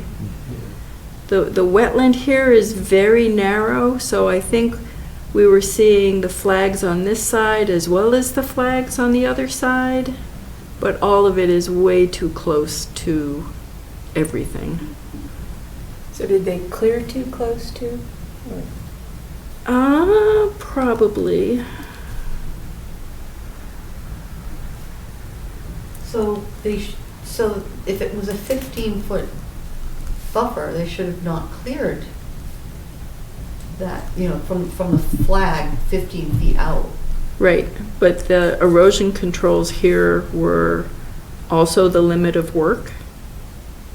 And when the tree clearing company came, they were told the erosion controls are the limit of work. And I hadn't inspected these because they were here long before I was here. Okay. So when Luke called to do the pre-construction walk, I said, oh boy, something very much out of line here. So he wasn't up there today, so I don't know where they are on getting the surveyor back. Trevor Trail last Friday. I met with Mark Wetzel and young Mark Gallagher on lot 16 Trevor Trail. This is Calvin's old house here. There's a lot on the corner, and then the next lot this way has just a little bit of frontage and goes in and opens up behind.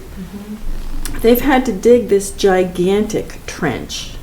That is a big trench. It is a big trench to contain and control and direct the water that's coming mostly out of the pipe behind lot number 1 Nashua Street extension.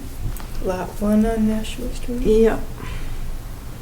And young Mark Gallagher's idea is just to put this all in a drain and run it all the way around the bulb of Trevor Trail and put the water into the stormwater swale and pond that's intended to take the water off Trevor Trail, but was not sized to take this water to.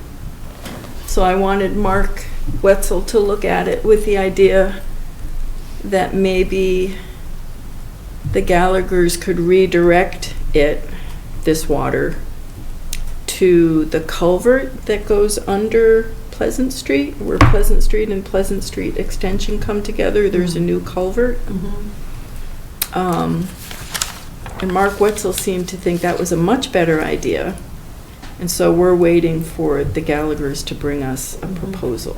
So wait, taking it from where to where? Taking the water from lot 15 to the new culvert under Pleasant Street. Is that culvert big enough to? Well, they're gonna have to do the figure that out. engineering. Yeah. But this goes all the way around here and then it goes up the hill. And that's a lot of water. Lot 15 is on Trevor Trail? Yes.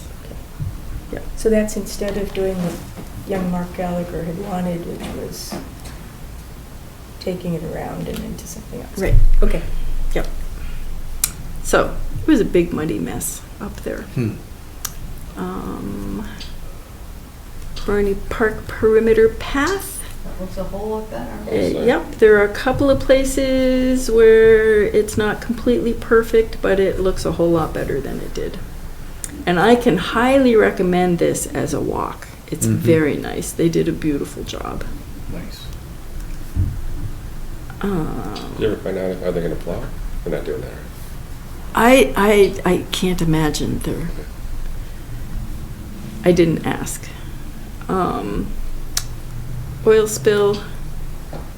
This. They don't plow the bike trail. Right. No, No. The rail trail. no, rail It's like- trail, no.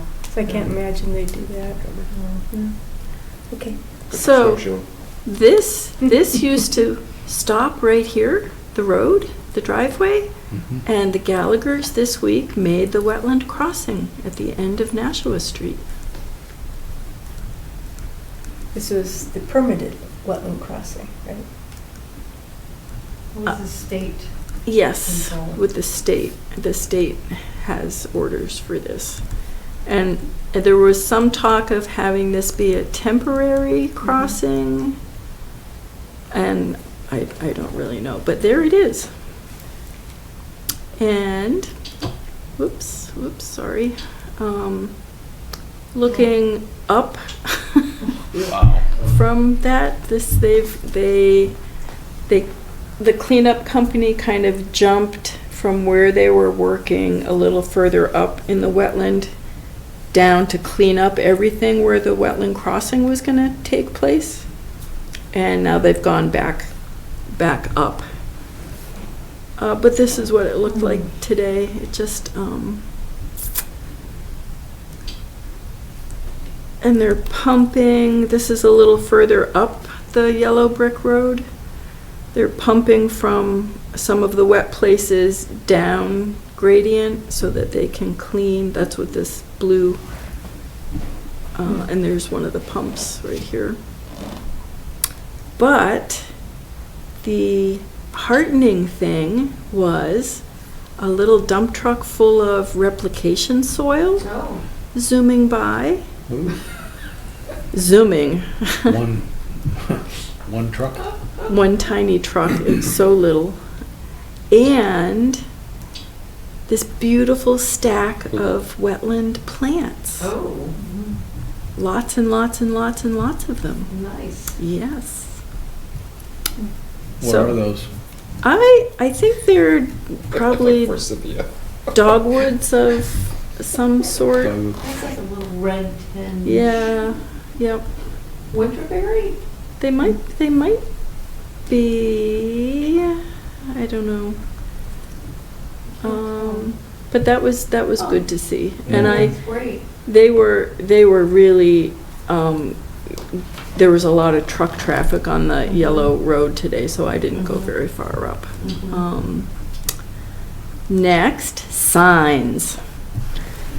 George gave me the name of the graphic artist who did this sign here in my hand, which is our conservation restriction sign. And I've been talking back and forth with Kim about using the Mass Department of Corrections sign making shop. She was very excited to know that it even existed.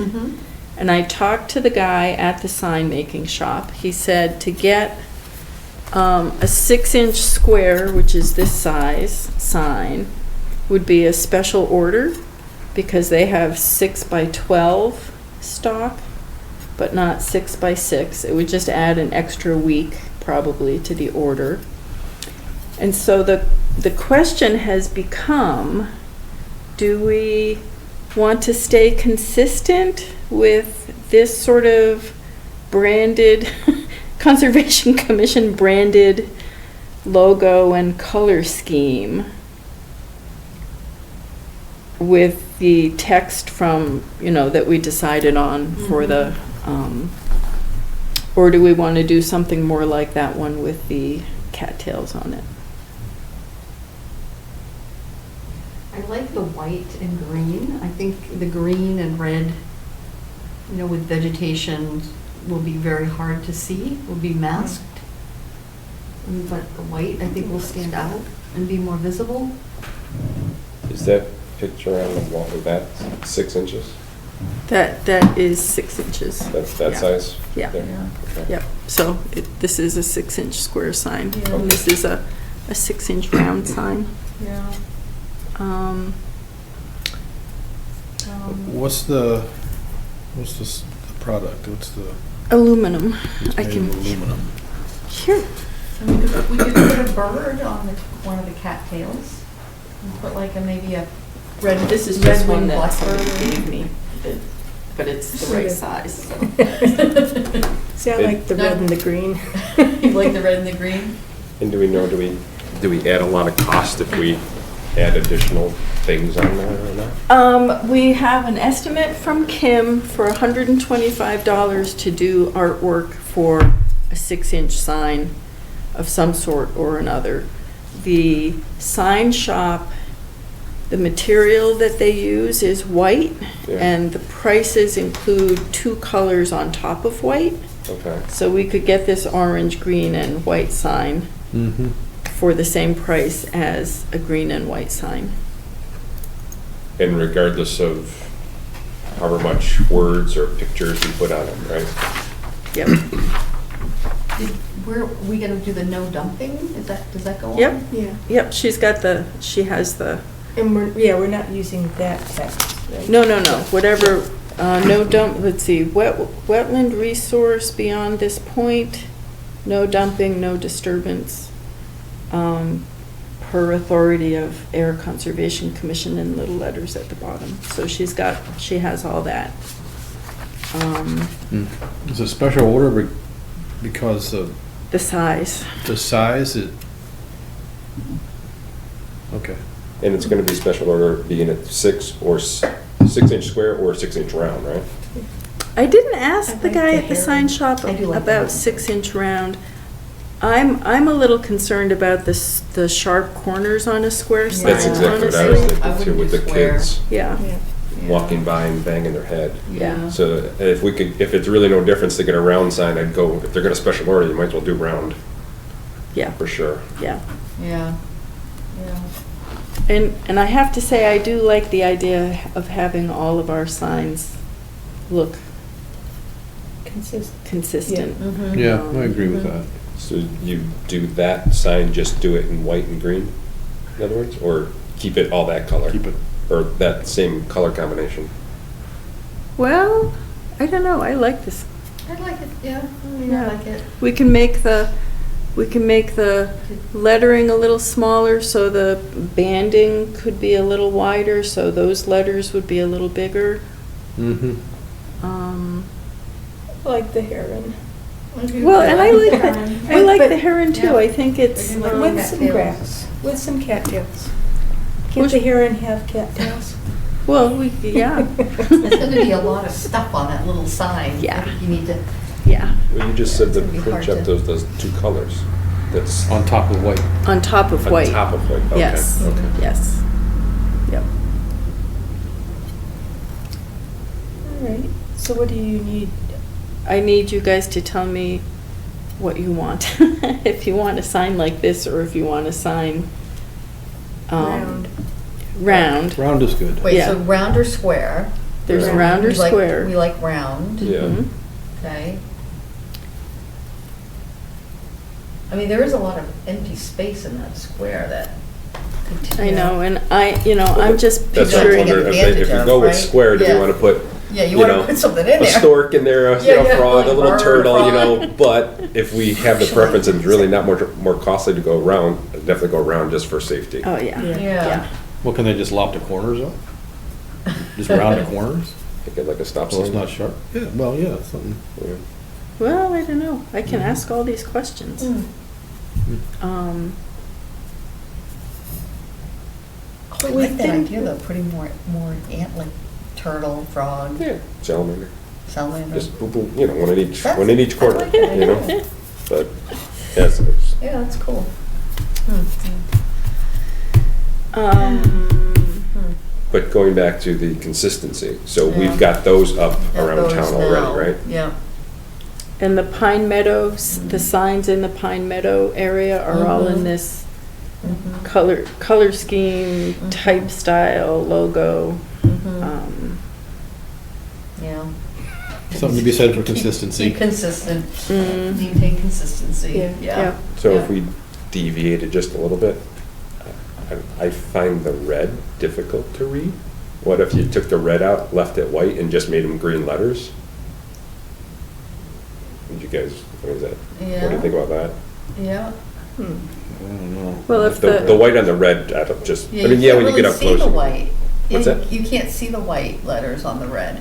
I can't It- from it- here. Yeah, it's a little, I that's what I'm can't just saying, see it's a little that. difficult. well, and Yeah. if this was a wider band, the letters could be bigger. A True. wire band would be good, yeah. Mhm. Yeah, but I mean, you can definitely read the white on the green, that's a good contrast. Right. The white and red just doesn't seem to work really well. Well, so here's another red and white sort of thing, and it's a. Yeah, maybe, and it could, maybe just font. I mean, that looks very, kind of like Times New Roman, whereas that might just be more of a, not really an Arial, but something different, Yeah. you know? But- So the point of these signs, though, are to stop the people who are going close to the sign Yep. from doing whatever they're about to do on the other side of the line. So they're not really meant to be read from far, far away. Right. Um, Mm-hmm. Well, I don't know how Kim works, if she does drafts of designs or, but I'll find out. It would be nice to have like two options. Mhm. And make a decision on one. I like the cattails. Yeah, you too. You too. They look cool. Especially how they like, they're falling They look like over square. outside, the, they're like Yeah. expanding outside the little, Yeah. I like Constraint that. thing. Yeah. Although with that color scheme, I'm not sure how you could do it on that. I know. But it would Meant make to be in it, white. Yeah. That could be white. Yeah. it would mess it up, but. And the cattails on that sign are appropriate because it's on the edge of a stormwater basin where there will actually be cattails. Mm. Most of these are going on our vegetated wetland at Pingree Hill, where there will probably never be cattails. Mm-hmm. And will there be storage? yes, Will there be what? Storks or herons? or whatever. Storks. yeah, Many babies being born over there. right. Dropping out of the sky. Yeah, I will talk some more with Kim and see what our options are for that $125, how many designs we get. How many options? Many options. I- Option one. Right. Okay, so that's signs.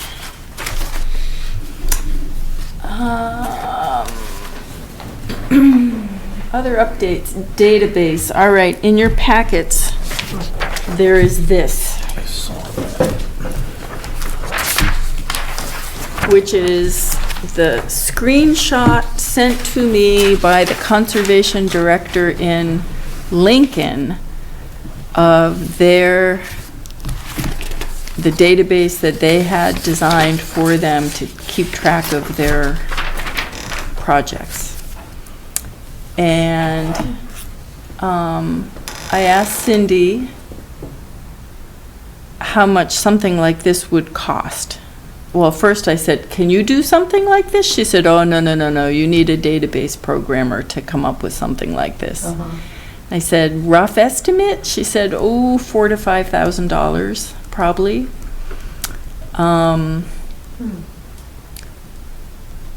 This is a very nicely done, this is a beautiful thing. Did Lincoln, did they give you any information about how much they? They've been using this for years and years So and they- years and years, so. Okay. Did they have someone internally create it for them in town? I can ask, I don't know if they did. We don't have anybody internally here who could do it for us, though, that's the, What's his name, was the IT guy in Lincoln? Chuck Oh, Miller? Miller. Yeah, He used to be. yeah. uh-huh. Well, I wonder if he would donate his time. or if he even has these skills. This is a pretty specific Mm-hmm. skill, so, But maybe he would know somebody. right, and Yeah. Cindy knows someone. Okay. So what's what would we want this for? Well, currently, it's really difficult to find things in our file. You've seen the filing cabinets. Yep. We don't have a database of projects. We have some electronic files. I've kept a file of electronic files since I started, but they're not, they're just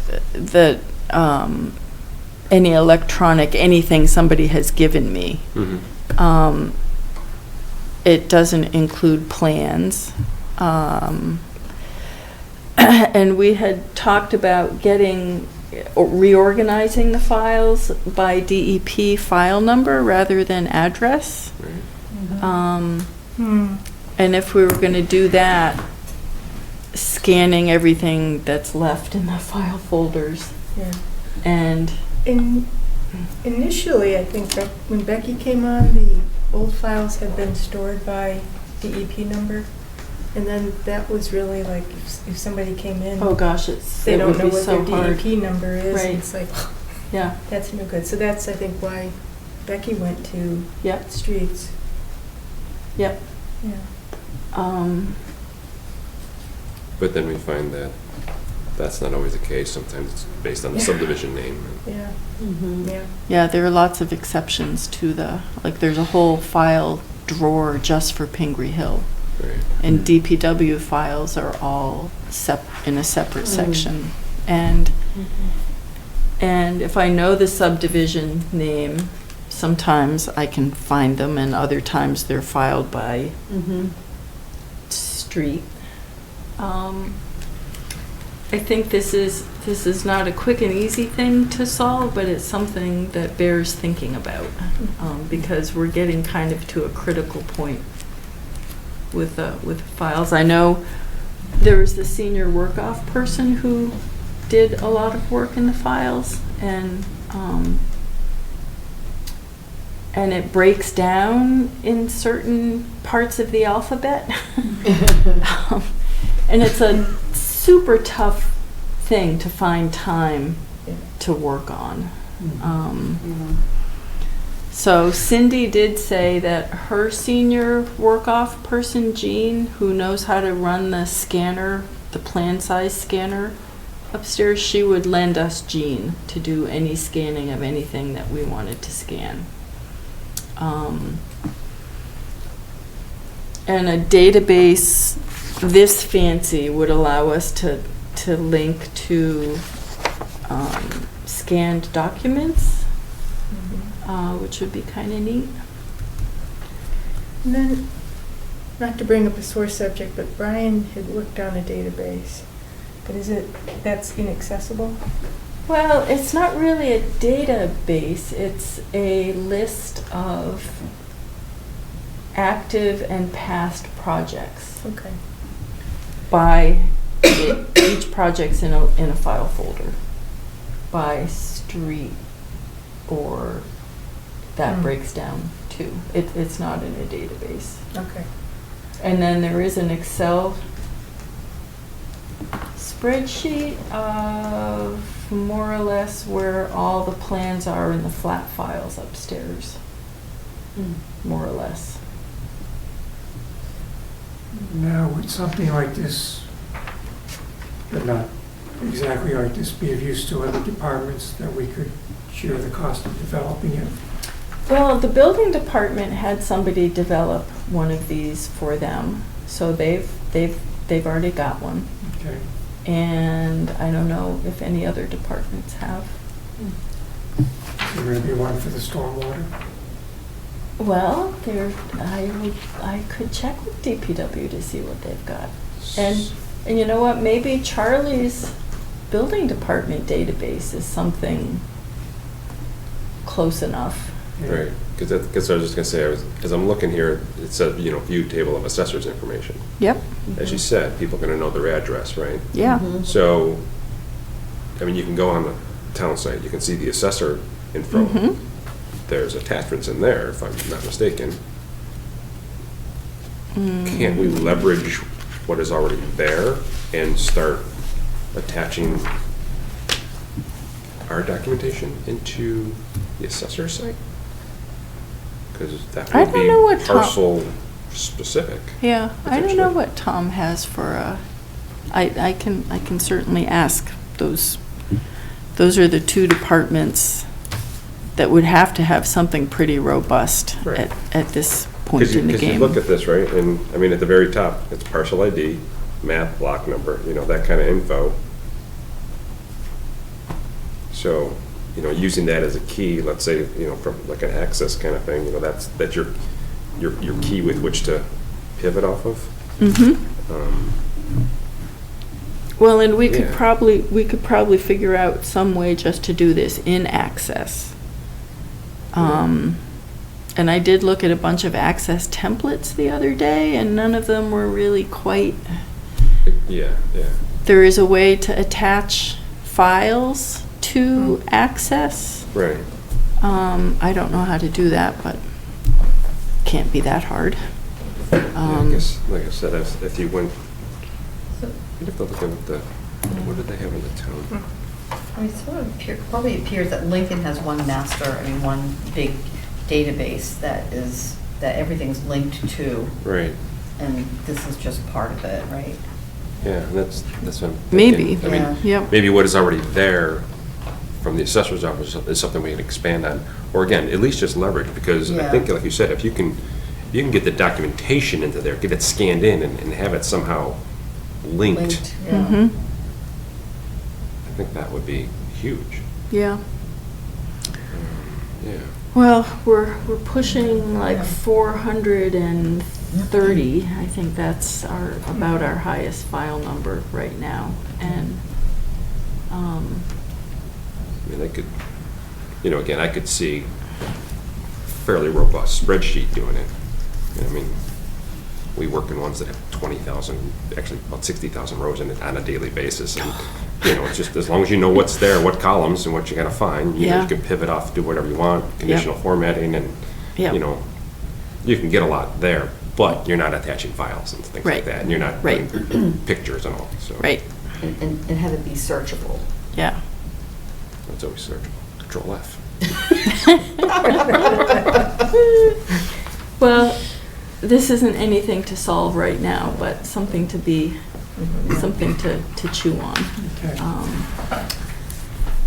The ne- Is our budget already done? Well, I thought so, but I guess not really, because Carly said to me, relative to conservation restrictions, that if we need to add to our budget to hire somebody to do the annual monitoring of our CRs, just to let her know how much that is going to cost.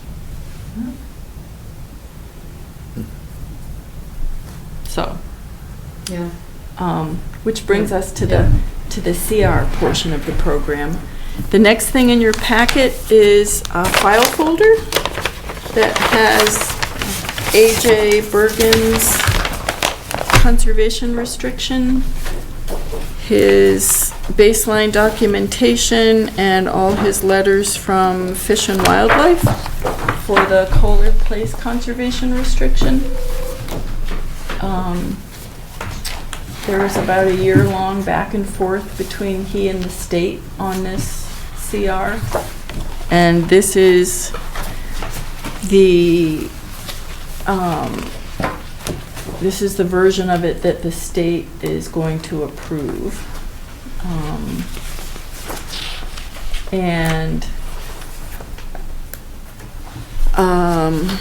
It's interesting to read.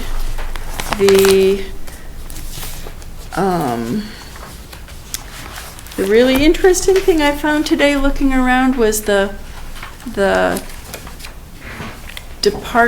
Division of Conservation Services Model CR, which they strongly, DCS strongly recommends using this model, and I haven't gone through these side by side yet, but I bet they're pretty close. Yeah. And I also found, because I've never been on this end of a CR, I also found, and have a copy for each of you, the conservation restriction review process from the state.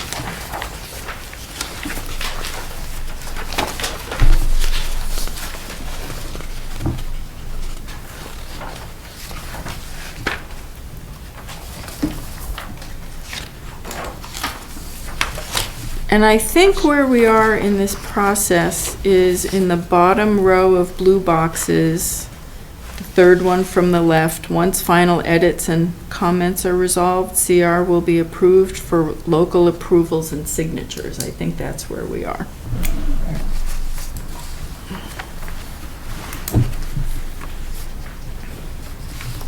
But I have to find out, unless you all know who approves and who signs. In the model, there's Board of Selectmen does. well, in the model, there's an approval sheet for the Conservation Commission too. Yeah. Use this acceptance if grantee is Conservation Commission, and I think we are the grantee.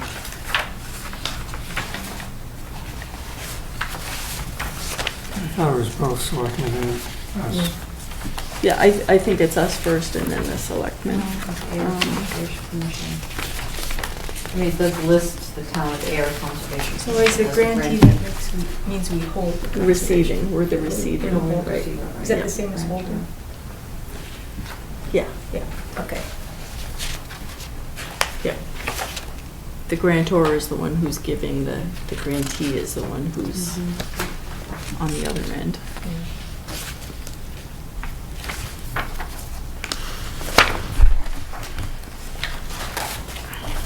Well, I think this, Yeah, so this. I'll read this over, and if we have any Yeah. comments, Yes. we'll take them out next time. Yep.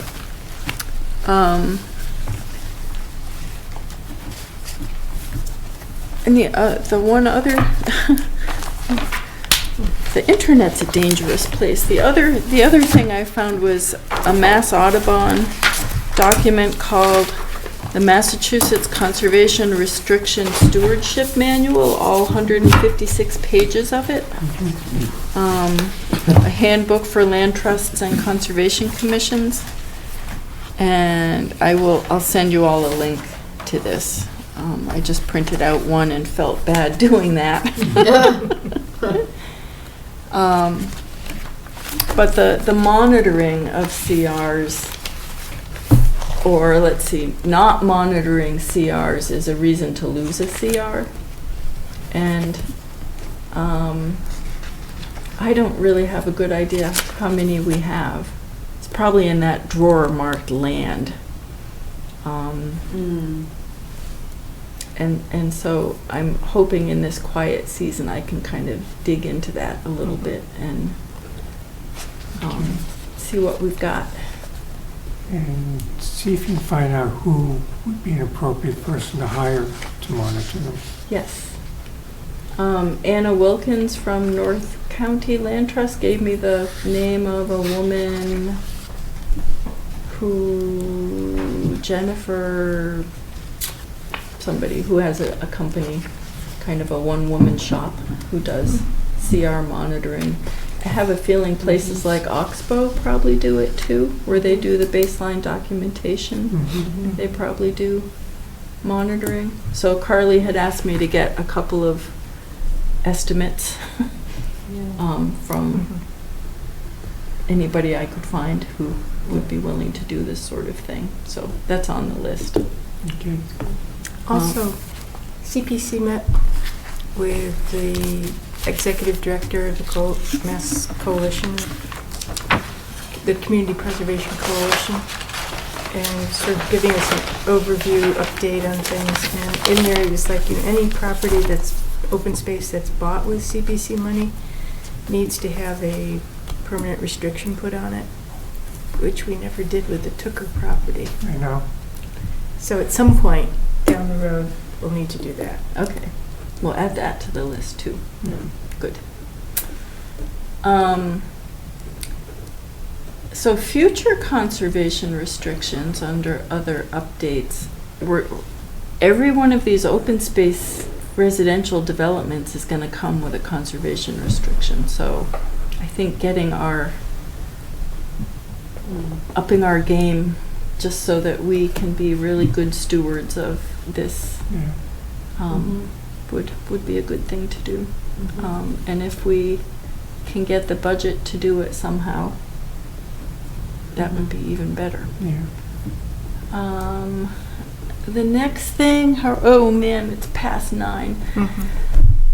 The MRPC grant that we got to do the mapping, there's another round of that grant that has just come out, and we could apply for a refinement of our mapping if we think more information on those identified priority areas would be good. They do the work. Yeah. I go to a few meetings, we get a map. Sounds good.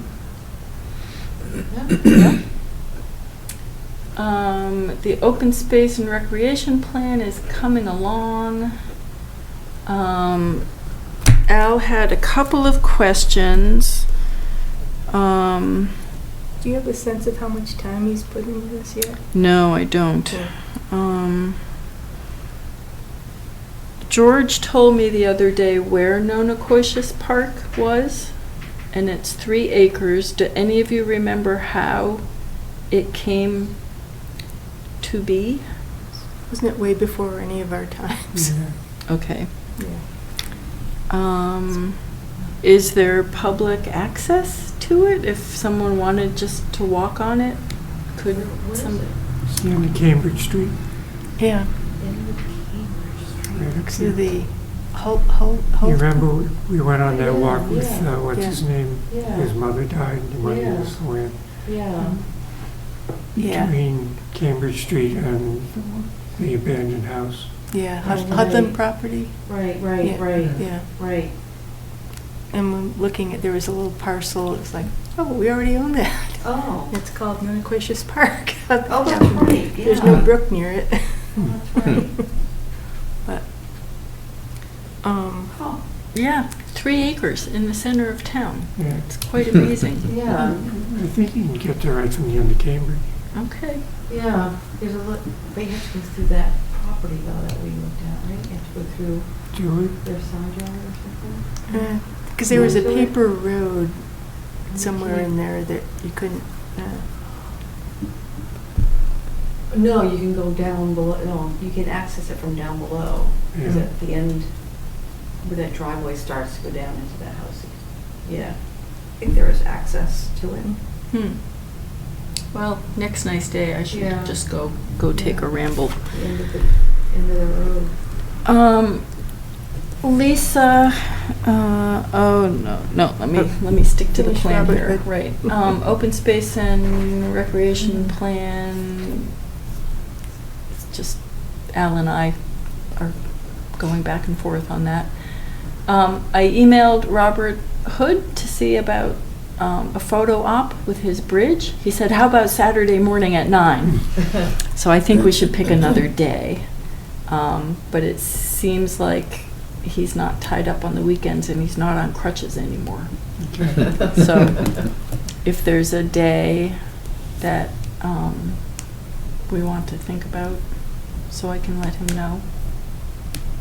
Next Kind of week. weather dependent at this Right, Mhm. right. at this point. Yeah. Tentatively next weekend?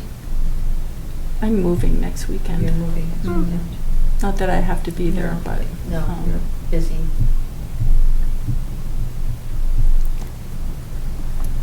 Following weekend? you unpacking. That'll be a year. oh my gosh, yeah.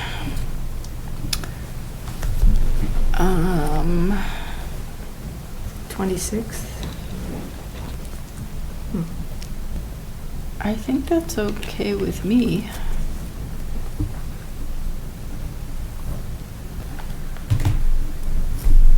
And I can bring my dog on that one. Yeah. If she's up for it. Should we notify like the, some, The newspaper, yeah, newspaper yeah. person? Yep, I can, Write a yeah, little if I write-up, have more than a little story? day's, a day's notice, I can. Yeah. So, Yeah. That would be nice.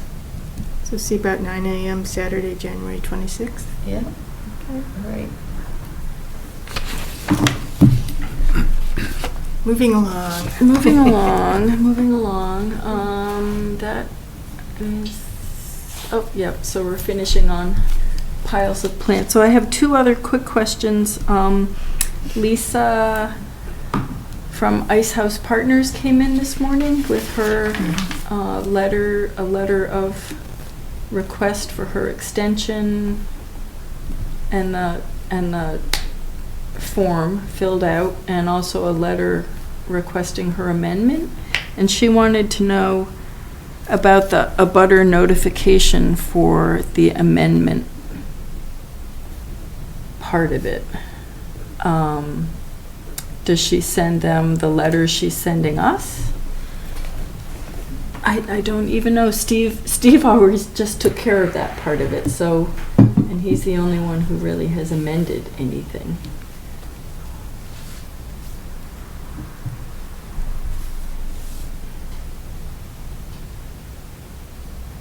If she, I don't see why she couldn't.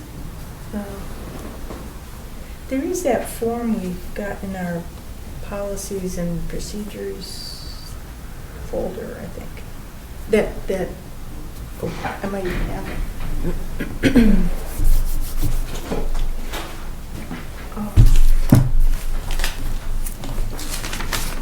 I don't know that you have to give that much information, just enough so people know what it's about, and that there'll be a hearing if they're interested. They can find out more. Okay.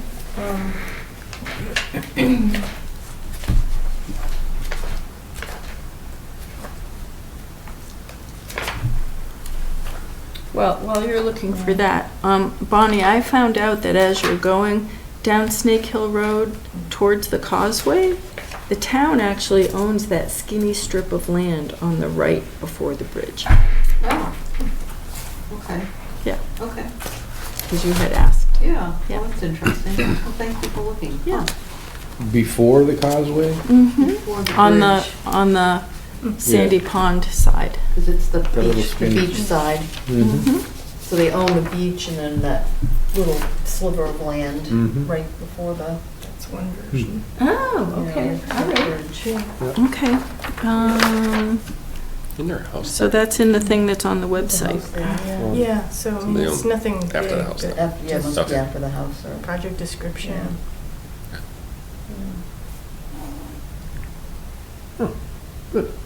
All right. And then after There's the request bridge. for an amendment to an order. Because a of lot of the conditions. erosion is after the bridge. Okay. You know, like Yeah, in front of Calvin Street. yep.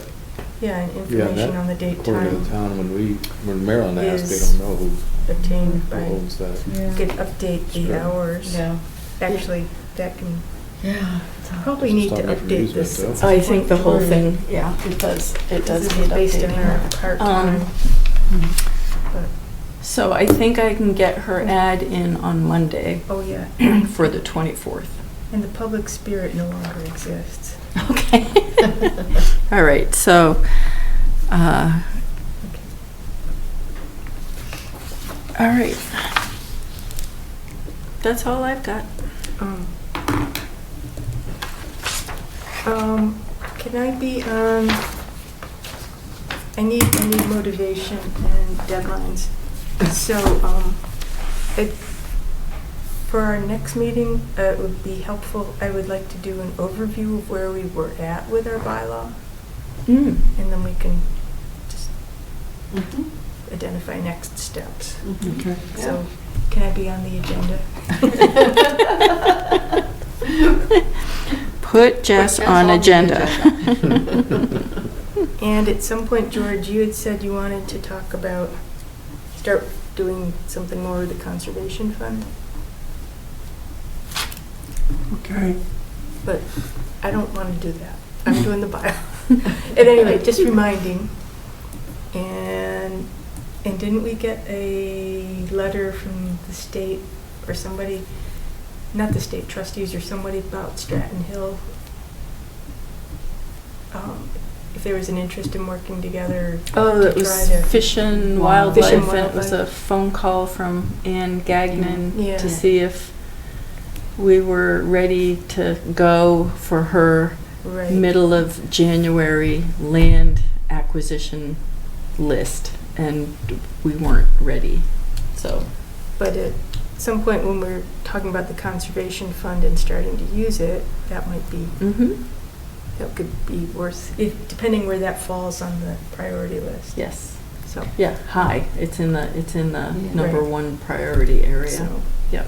So we should try, I mean, I know that Fish and Wildlife, they have a budget, so she has like an annual budget. And Yep. And she needs to spend money Right. by a certain time. That's right, and they've got 2 rounds every year. Yeah. January and April. Yeah. So we might be able to Take advantage of. do something Yeah, with that would it. be nice. What do we have to do to be ready? We would have to know that the guy wants to sell. Yeah. That's step number 1. Right. And she might know that already. I don't know. I'll call her this coming week. and Stuart, who is the executive director the Coalition of Conservation, Community Preservation Coalition, he was, in terms of open space acquisitions, he was saying, he was highly recommending Jassy from the North County Land Trust, or that it's very useful when towns are trying to negotiate for property purchases with old landowners where there might be ill feelings toward the town from way in the past, Yeah. various things, Uh-huh. to have a third party Uh-huh. help with that negotiation, and something like North County Land Trust. Yeah, could help out. Yeah, and so I was thinking in terms of, say, Stratton Hill, you know, it probably would be worth having somebody not part of the town who's, Yeah, no, that, I think that's a great idea. Yeah. Yeah, having yeah, that organization So- help us. yeah. So when we start working on the conservation fund, maybe it would be useful to see if Jassy could come back in and talk to us Mhm. about how they could help us with. Mhm. And you already identified them as somebody who could hold our conservation restrictions. Well, they're thinking about whether Mhm. they can do Okay. that for us or not. Perfect. Yeah. Yeah. But it occurred to me that something like Stratton Hill, the Groton Conservation Trust might be willing to hold that, Yeah. just as the Harvard Conservation Trust might be willing to hold Shaker Pond CR, where, Mhm.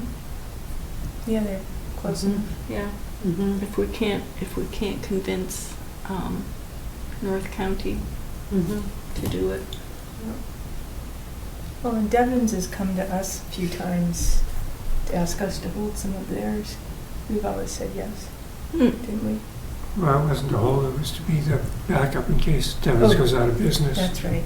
We were being backup, right. Ah. We weren't holding, we were backing. Hmm. Details. Yeah. That's Okay. it from me. Okay, Bonnie? Just quick, so Pine Ridge, Pine Meadow Mm. Conservation, there's trees, More trees? more trees down. Well, I mean, it's the same trees. I'm just Okay. wondering. Call the tree warden. Oh, the tree warden, if the tree warden can't get at it, Jeff volunteered to get at some of them. Mm-hmm. I'll call the tree warden. It might not be a bad idea if somebody else would also call him. Okay. Okay. So- I could take that on. All right, good. I will, I get his name and number to you. Okay. Yep.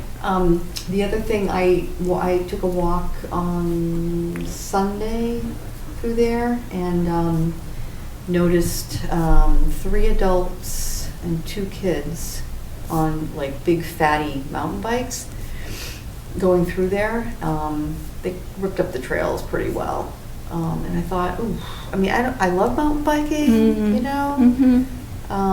But I don't like the effects of mountain biking on trails, you know? In January, when Just when it's wet I know. and muddy and, I know. oh, it's just so I know. sad. Yeah. I don't even know if, do we, Yeah, that's passive recreation. I don't know. I know. Well, we have regulations we put together a few years ago. You can find them. Okay. I'm sure mountain bikes aren't on there. The fire chief also mountain bikes too. Yeah. Well, there was a dirt bike back there as well. Oh, yeah, I mean, yeah. He was ripping it up good. There- Yeah, I say he, I have no idea, but it was, yeah. There's actually a dirt bike that goes through there. I forgot about that, yeah. Do they go through Hear 'em the every once in a whole while. area? Because a lot of times they'll come up along the power lines and then to get Yeah, across the pond, they'll come down and over the bridge and then back up the power lines. yeah. this guy was in the Audubon, and he went around the loop, as you could just see. Yeah, You give her the gun and rip it up yeah, everywhere. yeah. Yeah. So no cars, trucks, snowmobiles, ATVs, dirt bikes, power boats, or other motorized vehicles or powered tools. Okay. No electric chainsaws? No cordless drills. Yeah. Yeah, it's what it is, what it is. Yeah, nothing against mountain bikes. Yeah. So what's the difference between a dirt bike and a mountain bike? Motorized, Motor. Dirt bike's motorized. Yeah, motorized. Okay. Yeah. a 2-cycle. loud Yeah. things. Yeah. I mean, the one nice thing about, the conservation area, it's really rocky and there's some really hard spots that bikes cannot, you have to walk your bike. Mm. You just can't get through there. Yeah, well, Yeah, that's so good. that saves that, Mm-hmm. yeah. But, yeah. Good, Anyway, that's mine. That's me. okay. Yep, good, All good? all good.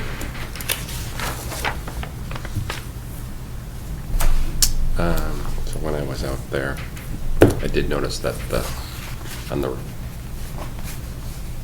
National Grid, sorry, I was gonna say Niagara Mohawk, on the National Grid right away there, that their counterpoise was exposed, so I told somebody at work to get that filled in, so hopefully yeah. people on bikes or whatever are not tripping over it and hurting themselves. Oh, So really? Oh. Yeah. What was exposed?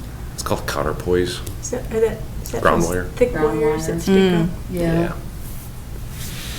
Was it because Yeah. it was just eroding away Yeah. above there and, Yeah, it was right on the path there Yeah. when we walked across it, so. yeah. Yeah, Could you they'll- get a they'll- shot They'll by- rebury it. Could you get a shot? No, it's there for lightning strikes Uh-huh, to keep it grounded, okay, so just between the two towers and because of all the rock, it's not an effective ground, so it helps to yeah, keep the signal going back to the stations Uh-huh. where it's well grounded. So Okay. that's kind of what it's for. yeah, So, yeah, so yeah. eventually they should be getting out there. Was this near the Mm. Beaver Pond, close to the Autumn Ridge side? Because there's another one of those. Yeah, no, Yeah. well, it'd be on the, well, Mhm. so you pass Upstream by from the Boy bridge? Scout Bridge, right. Yeah, so Upstream? heading up and then right as you come into the, right away where the Okay, power lines are going that's the through, same. right down there. That's the same one I almost tripped over. Yeah, yeah. Yeah. So- Yeah. Yeah, so I told them to get in there and clean that out, fix Yeah. it, whatever. I know Um, there's a, what do you call the big four-wheel, ATVs. ATVs, yeah, because they come down the hill and then they kind of turn and then go back up the hill, Yeah, so they dig up that area really Mm. well. So it's probably because of that. What did Yeah. you call them again? Counter? counterpoise, Counterpoise. P-O-I-S-E. Oh. Counterpoise.